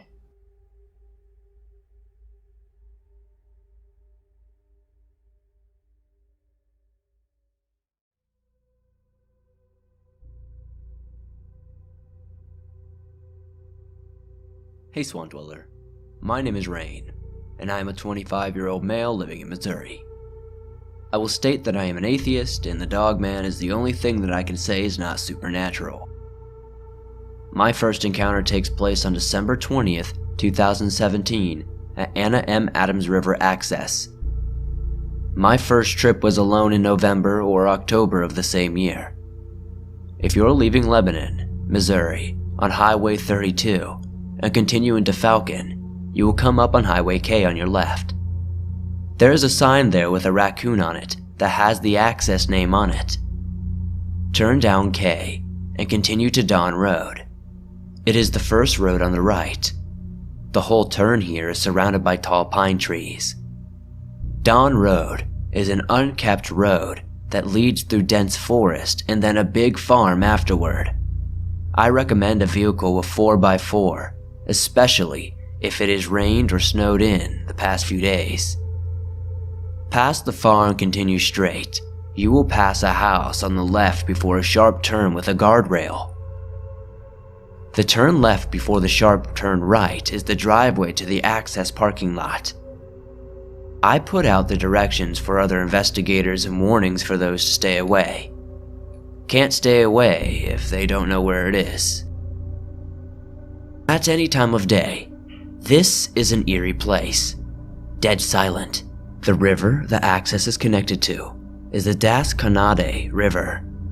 My first time here was to get a feel for the area. I enjoy conservation centers, and I was curious about what this place was like. How peaceful. It is very peaceful, but at an uncomfortable level. Going down the driveway, you will see a fence, and if you follow it with your eyes, you will see a red cattle gate sort of hidden. I took pictures of it and the rest of the area to show Renee, my girlfriend. In the pictures, the red gate was closed and looked secure in place. This changes later. I got the feeling I was being watched and the idea that I should not go down to the riverfront. I quickly left without panicking to keep myself from scaring myself. Fast forward to December 20th. I was following some Dogman sightings and stories from the area in the past 20 years. I found a few and heard of one in Falcon by the river in the summer of 2017. It was just some day that I wondered about werewolves being real and watched some horror films. I came across your YouTube and that sparked my interest. Anyways, there was snow and ice everywhere, and we were surprised that my little car, a 93 Subaru Justy, survived the trip to and from. Renee was with me, and as I was showing her the place I found, the ride through the mud I talked about, the ifs and whats of the Dogman sightings in the area, and what we would, expect, and that we should respect the woods and territory. Back then, I was a bit of a nut about it, but I don't think my superstition has anything to do with my psychedelic encounter. When we pulled up, we had both forgotten what we were talking about on the way. Some more backstory. Renee didn't think it was serious and real. I'm schizophrenic, and I would understand if she thought that I was delusional. I wasn't the first to have the being watched feelings. We went down the concrete ramp and began to compete on who could throw rocks the furthest onto the ice. The river was frozen over. I then stopped and told her that I have had a very bad feeling that we were being watched, and Renee said that she had started feeling it before me, but didn't want to spook me. The idea of something, someone, or anything watching was a horrifying idea, and it didn't help that we talked about the Dogman on the way here. We quickly walked to my car, trying to seem as relaxed as possible. It could have been a mountain lion stalking us. We really didn't know the truth, but we were still assuming the worst. We tore out of there as fast as I could drive without sliding into the mud and wrecking. The entire time we both felt like something was all around us, watching us and closing in on us. We were very vocal and informative with each other. It was only until we got onto Highway 32 that we started to relax and the feelings started to go away. At that time in our relationship, she still lived with her parents at 19, so I took her home, and then I went home and thought long and hard on what had just happened and if it was real. Before bed, I was able to distract myself with my music and video games, so I was doing that and napping. I have this dream of sitting in my living room with Renee. Then she starts to wig out, twist, expand, and then turn into the Dogman. I pulled out my knife to defend myself and ran myself into a corner. I was freaking out and crying. My dream ended with the Dogman standing in front of me with his arms high and out and his head coming down. I remember the hair and the smell of this thing. I'm freaking myself out now just by talking about it. I am then seeing my home from the outside before jolting awake. I probably fell back to sleep 10 or so minutes later. I get up at 6 a.m. and call my girlfriend to tell her about my dream. She had one to tell me as well. Hers was almost exactly the same, only it was in her perspective of changing into becoming a Dogman. She described the look on my face and the fear. She too woke up at 3 a.m. that same night as I. She didn't think that it was real until then. We are both straightforward thinkers and logical. She then told me that the red gate from the picture had changed. It was more broken when she saw it at the access. My third trip there was with my friend Alex, who was skeptical, and then was when I saw the red gate for myself, and it was all distorted. Anything could have happened to it, but nobody comes out here. Everything looks untouched. In legend and other encounter victims, it is said that Dogmen are telepathic, and many have had nightmares following their encounters. Many say that they dream of seeing what the creature sees as a ride-along, and is unable to direct themselves as we are stuck in some sort of trance. They run with it through the forest and come to an opening where their house is, and they can see some sort of distorted version of their own home. I have done my own research and got a lot of evidence and theories of what may have happened to the dry knob access which is the first access you come to across on Highway 32 if heading from Lebanon. I found claw marks and shaving of trees, big patches of disturbed grass and dirt as if something had jumped and landed. We have deer in that area, and I could see their paths through the very tall grass. Dry Knob is a much bigger place than Adams Access, and is more popular for picnickers and fishermen. There is an old, cleared trail from the gravel driveway into the woods. When it rains a lot, this area is always flooded, and it is obvious that the way the plants have grown and how it looks, that it hasn't been touched for a long time. I found a stack of medium-sized branches in a tree that were definitely broken in an obvious way. When it gets me through, it is on the path near its entrance. I found a shotgun shell under the old leaves. You're not supposed to hunt here. Since then, I have calmed down on my research and set it aside. I felt that I was going to get into uncharted territory that is best left alone.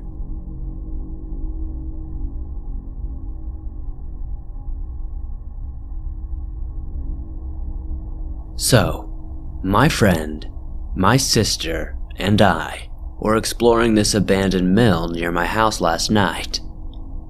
We climbed in the first house and were climbing up the stairs to the second floor when we heard a noise. My sister was at the top of the steps, and I was somewhere near the middle. I pointed my flashlight around the middle of the room, and we all saw this big gray furry creature that looked like it was hunched over. I saw a tail, and my sister said she saw it had big meaty shoulders, humanoid hands, and glowing yellow eyes.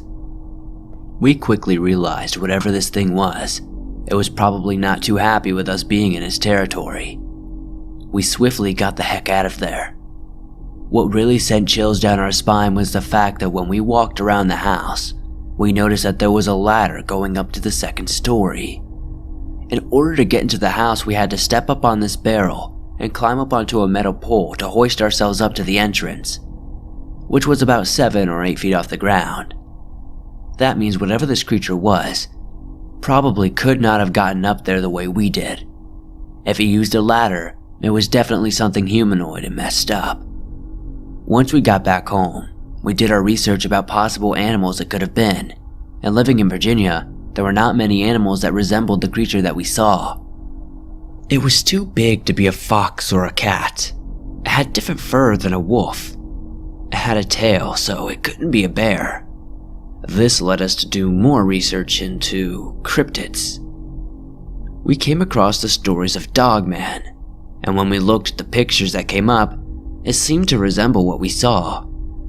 I read some stories about Dogman and stumbled across the Swamp Dweller channel. From these stories, it seemed that people who saw it usually formed obsessions over it, and my sister, being the only one that saw its eyes, was ranting and raving about how curious they looked. She kept saying she wanted to go back and see it again. My sister drew a sketch of what she saw and was doing some tarot readings after we got home. She had her cards stacked on her sketchbook, and a bug crawled into it and started going crazy, running around until it stepped in the middle of the deck, and then it stopped moving.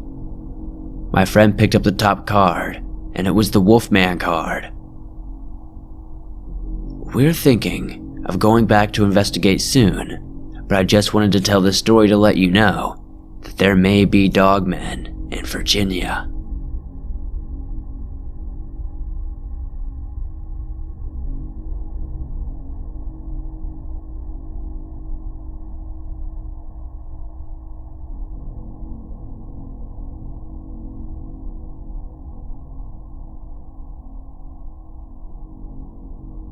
Hi Swamp Dweller, my name is Glenn. I live in southern Louisiana all the way south.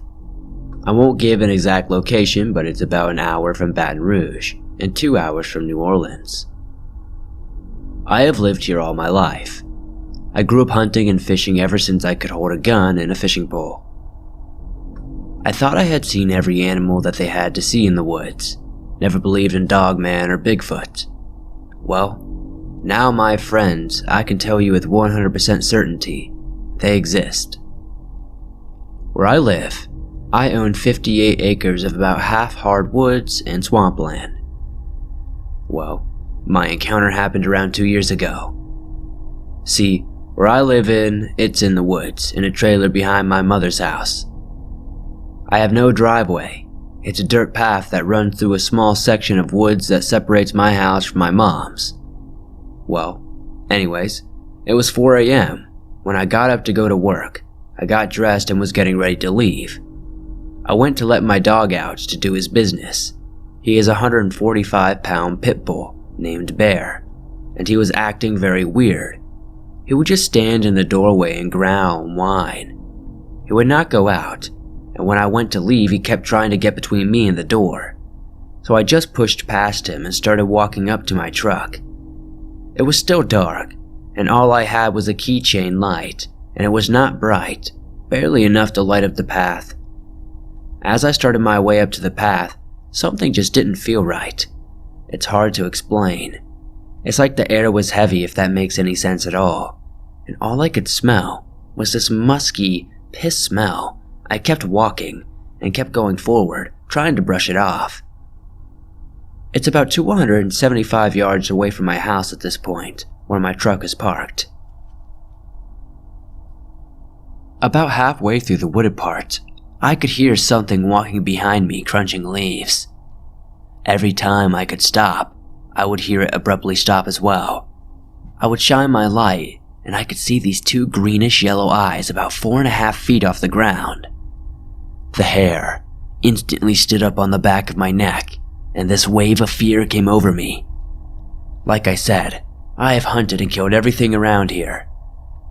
I don't by any means scare easily. I have even jumped in the water on a 7-foot gator's back, slit its throat, but this thing scared the hell out of me. I can't explain why at this time, but all I could see was its eyes and didn't know what it was. I just knew it was big and somehow projected fear. I was so scared I slowly just realized I couldn't move at all. As I'm standing there, shining my really crappy light on this thing, it starts to slowly come my way. It took everything I had to get my legs to work. I turned around and ran as fast as I could. As I am running, I can hear this thing behind me, its feet making a loud pounding sound. I know this sounds crazy, but I could feel this thing's hot, rancid, meat-smelling breath on my back of my neck.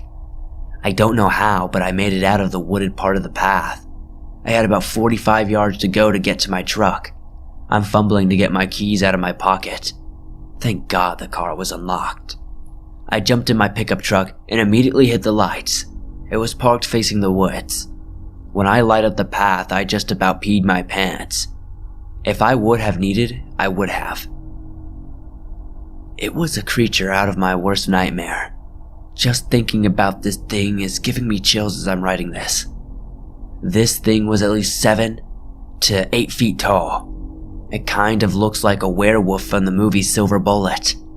It just stood there on its back legs looking at me. This thing was huge. It would make any heavyweight bodybuilder jealous. I grabbed my phone to try to get a picture, but by the time I got my phone unlocked and on the camera, it had backed up into the woods. I snapped a picture, but all you could see was a blurry black shape. I called my mom and told her to make sure the doors were locked and she had the shotgun by her side. I couldn't tell her what I had really saw. I said I saw someone in black creeping around. I've only told this to one other person, and they didn't know it, but I know they think I'm crazy. So I just keep my mouth shut about it now. I know this beast could have caught me, but it didn't. I think it just wanted to scare the crap out of me or something. I think it somehow feeds out the fear it causes. It's been 2 years since this happened. I haven't seen it since, but a few times I have heard a scratching on the side of my trailer. Sometimes I hear the coyotes howling and yipping, then I hear this deep wolf-sounding howl, and the coyotes shut up, and there are no wolves in Louisiana, so I know what it is. I'm just starting to go into the woods again, but never before daylight, and never without a rifle or a shotgun, or at least a pistol. Anyone who wants to seek these creatures out, I beg that you don't. It could ruin your life. Be safe in the woods, and God bless.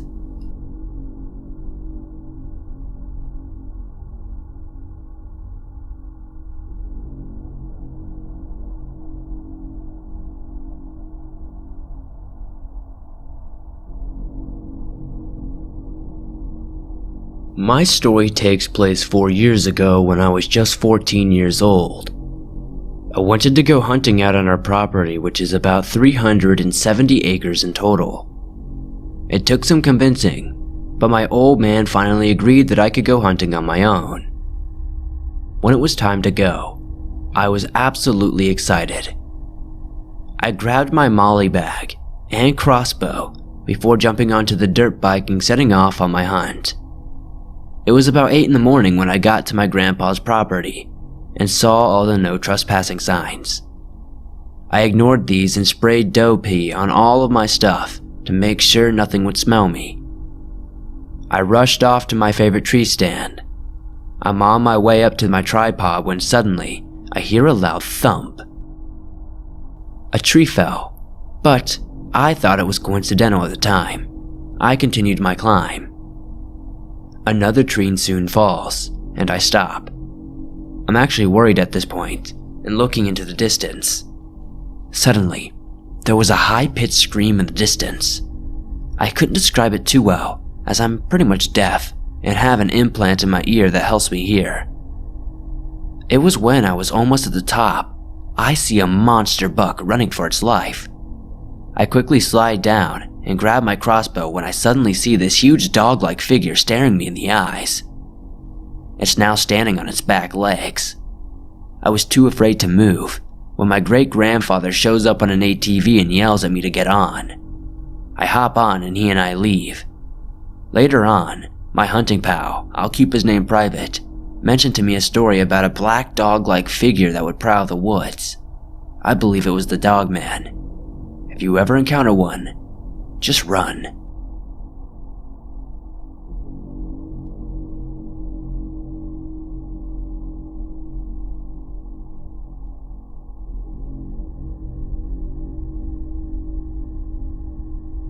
In Roscommon County, Michigan a few years back, I had what I believed to be a Wendigo or possibly a Dogman encounter. I was biking down an old, quiet 2-track near my home, scoping out 100 acres of land that had lowered immensely in price. It was 1 in the afternoon when I caught sight of a figure about 10 to 12 feet tall, taking roughly 3 steps about 50 yards ahead of me across the property line. I quickly stopped my bike, gazing ahead for a better look. The figure had backward hind legs, its neck was strange and its eye was a distinct yellow. The neck was so long, it looked as though the thing could swallow an entire human in it. When it walked, there was no up or down movement, but more of a gliding. This figure seemed spiritual, not physical, and it soon disappeared. I went to check for tracks, but I seemingly found none. The land eventually sold, and when it did, I was back to check out an RV someone was selling. The land the RV was on was the same land I'd witnessed the creature 6 months prior. Seeing this made all the memories of the creature flood back to me.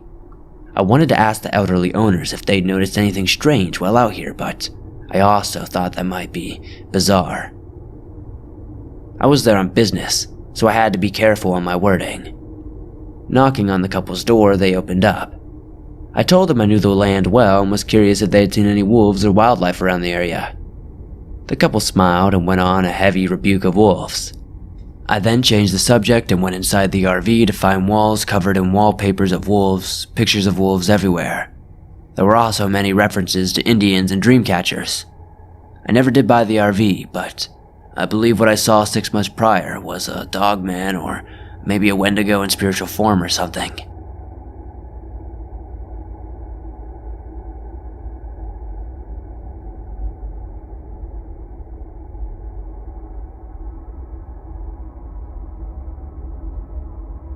It was 2007 and I was 18 years old at the time. I grew up knowing about the Dogman and really didn't believe it was real. I played in the woods a lot as a young kid, One warm fall day, my boyfriend, myself, and 2 friends went out to see my grandmother at her family cabin. When we got there, my 2 younger cousins were there as well. They wanted to walk down to the river, so we all went, leaving my grandmother to have some alone time without the 2 young boys. As we walked up the hill, the boys wanted to race the 2 older boys. So when we got to the start of the trail going to the river, all 4 boys lined up and I yelled, "Ready, set, go!" As the boys ran down, us girls were yelling, "Run faster, who's going to win?" Just then, a huge buck came out of nowhere.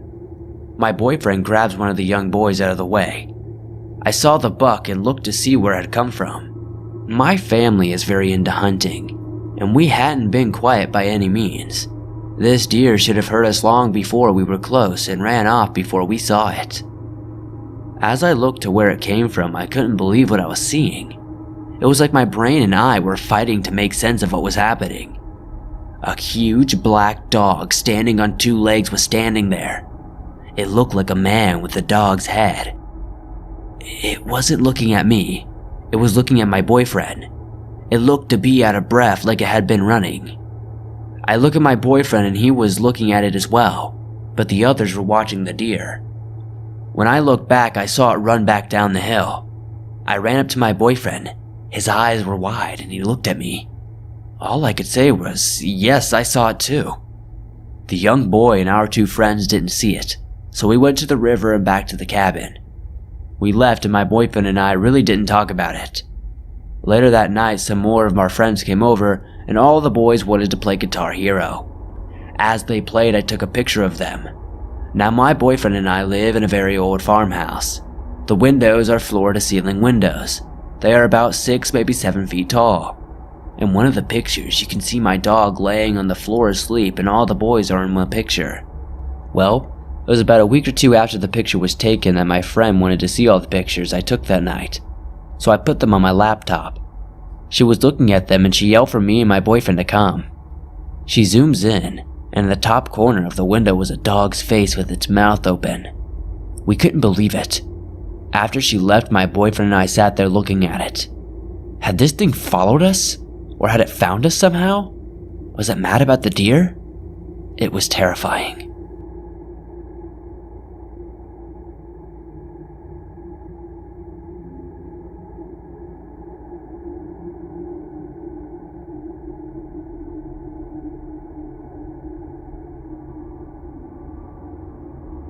When I was a boy just 16 years old, we lived way back up in a hollow in a farmhouse about a mile back into the woods up a steep gravel road.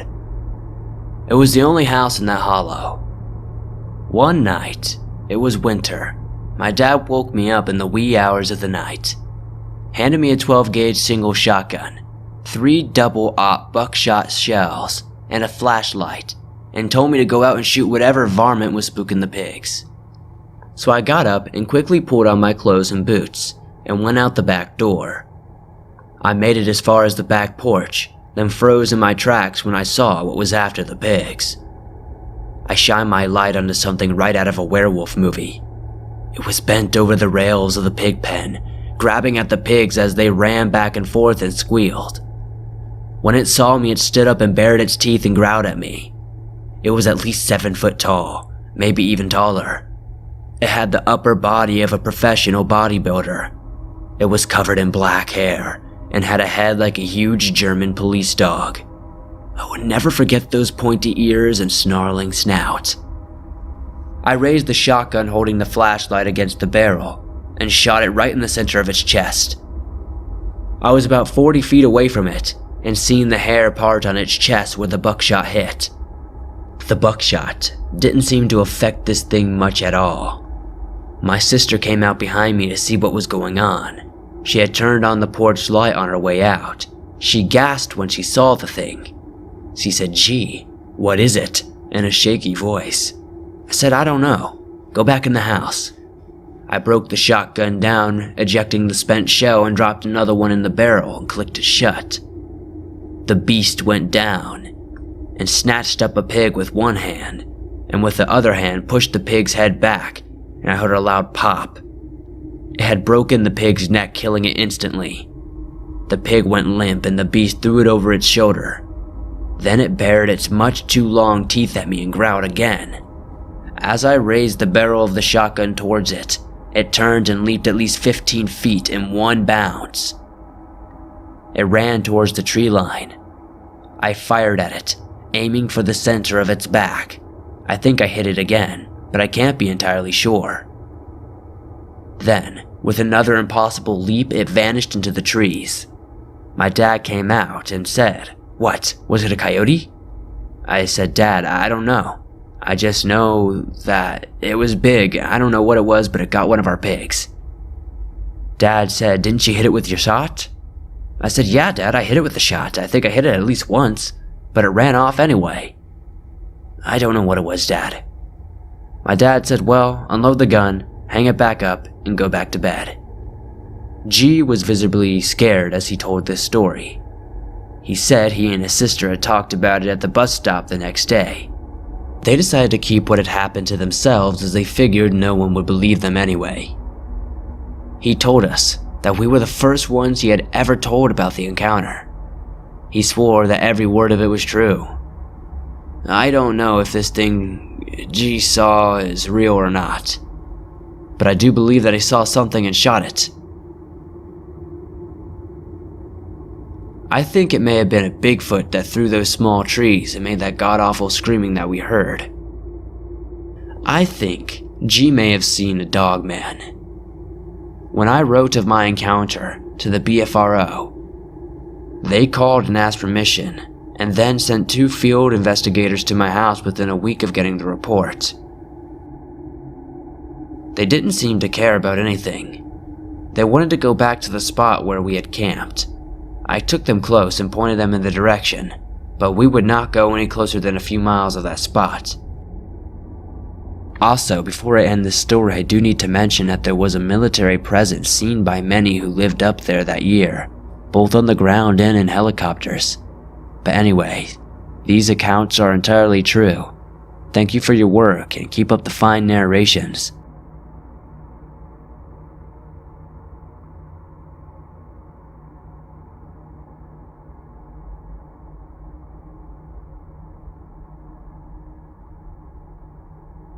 My encounter is very brief, but I hope it's interesting to you nonetheless.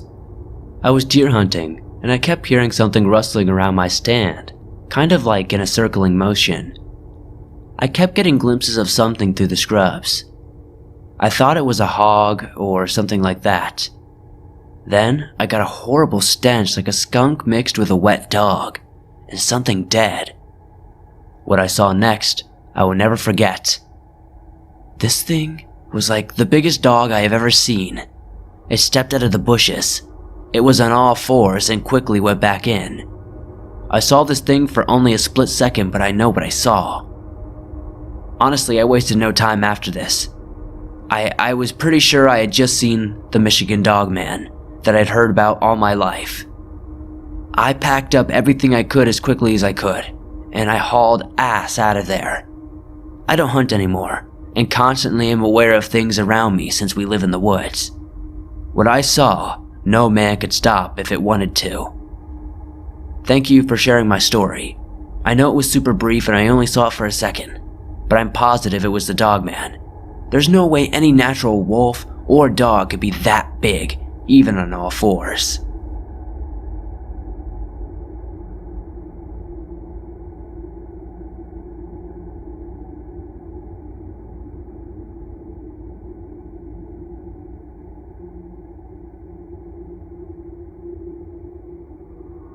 Hey Swamp Dweller, here's a story that my daughter shared with me.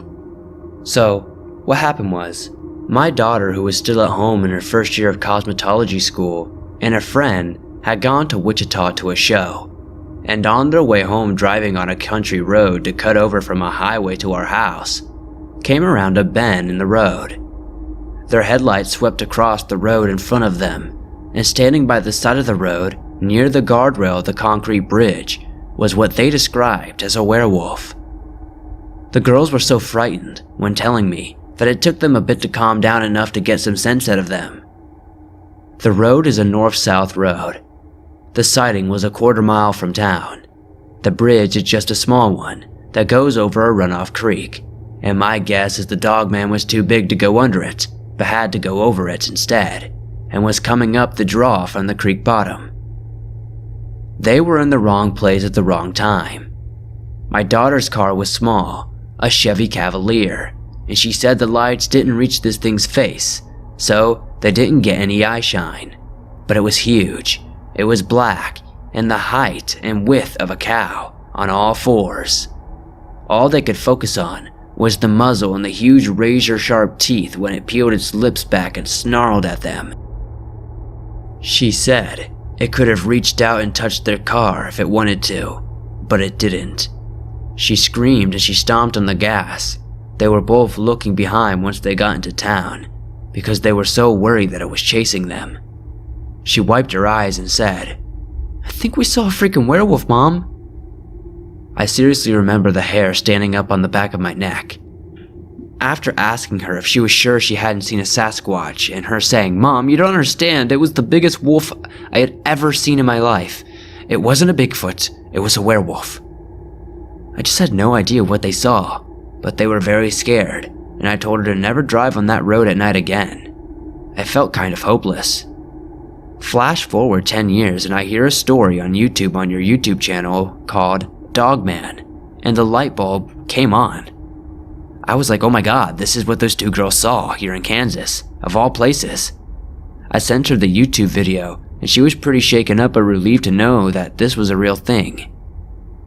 If it helps to know, this area is about 2, maybe 3 miles from a river, which is east of the road they saw it on. They didn't get a good look at it, as it was pretty dark outside that night. All they saw was the front, shoulders, chest, head, and apparently teeth. Those were the details they gave me.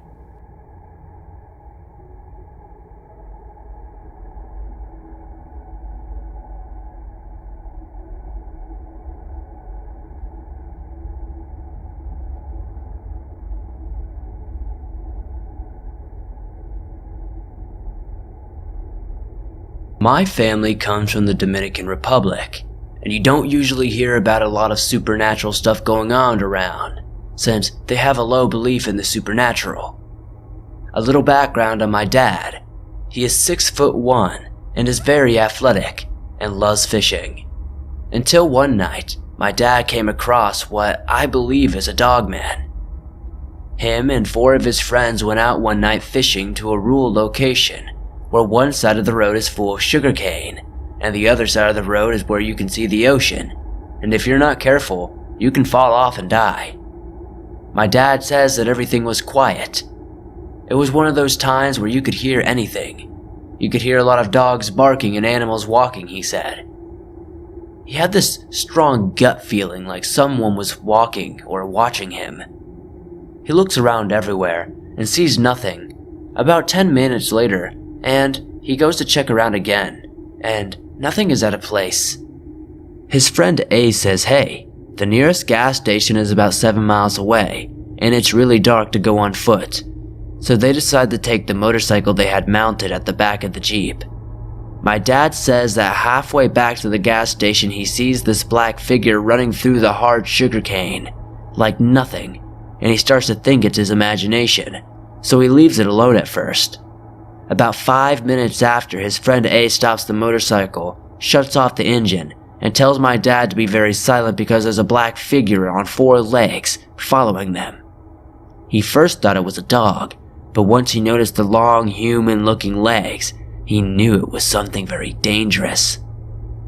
My dad says the creature or thing got on the 2 legs and looked straight at them for what felt like an eternity. He describes it was 7 to 8 feet tall, muscular, with a gray dark fur. It had long, human-looking hands and a German shepherd looking snout with sharp teeth from the beginning to the end of its snout. He says it had a humanoid looking face and icy blue eyes, but the most creepy part about this encounter was the deep chill growl and deep creepy howl before jumping back to the sugarcane. My dad says he spent a week with high fevers and chills every time a dog howled at night. He says after that encounter, he had never been fishing at night again either.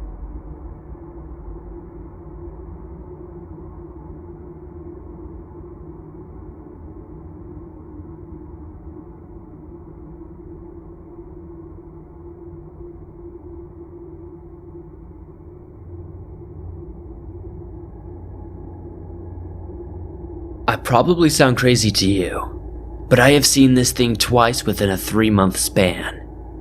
After that, I moved from that area. Thank God. I was 16 and had just got my license, and my brother sold me a 1989 T-top Camaro.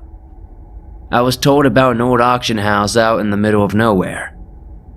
I was asking around because I was bored and needed some people to hang out with. It turned out to be 1 mile behind where I lived, which was convenient. If you want, I can send you the Google Map picture of the roads I was on at the time of the 2 encounters. You will see that they are only about a 3-mile radius and have woodland on either side of them. So, I went to the auction and made friends with a guy named Bob for the purposes of this video. He asked me for a ride home because he was trying to hook up with the auctioneer's daughter.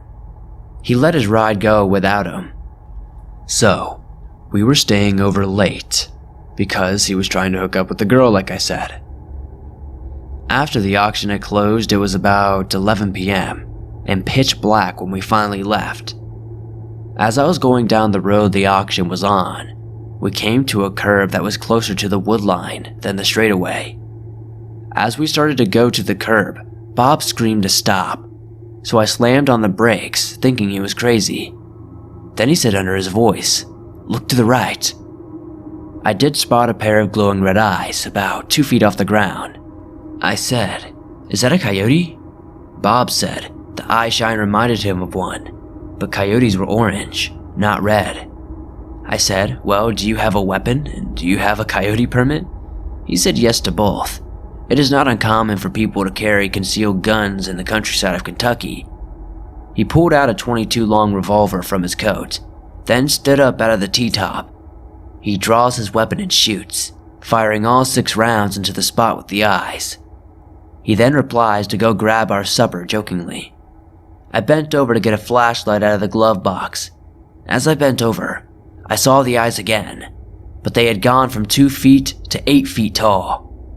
At that point, I smashed on the gas pedal while still bent over towards the glove box, and Bob screams, "What the hell, man?"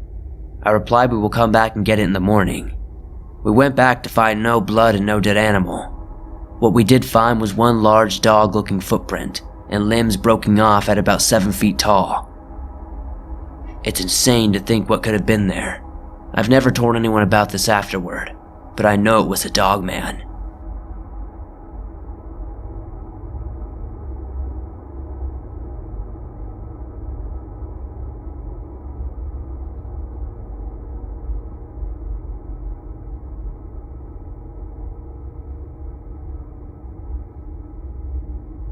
Thanks for listening to these creepy Dogman encounter stories. You guys have been requesting for a long time now that I re-record some of these classics that have been deleted. So, I finally did it. If you enjoyed these, please hit that like button as it helps me out a ton. And if you want me to record more classic Dogman encounters, let me know in the comments down below. If you have a story you would like to share in a future video, whether it be a Dogman encounter or something else, be sure to submit it at swampdweller.net or the email you can find in the description down below. I would love to share your story with everyone here in the swamp, as stories like yours that help keep this show going. Man, it felt good to record some of these classic stories that I haven't read in a long time. Some of these stories were some of the first ones that were ever sent to me, so it feels good. Nice nostalgia. If you guys aren't aware, you can download your favorite Swamp Dweller scary stories on iTunes, Spotify, Stitcher Radio, and just about every other major podcasting platform out there. If you're new to the swamp, why not join us? Hit that subscribe button and turn on notifications to never miss a new video, as I upload them almost every single day, and all things natural and supernatural. If you made it all the way to the end of the video, the code word for today is oversized dog. Comment that down below to confuse everybody who didn't make it to the end, and it also lets me know how many of you do listen to the end. See you guys soon with another creepy video.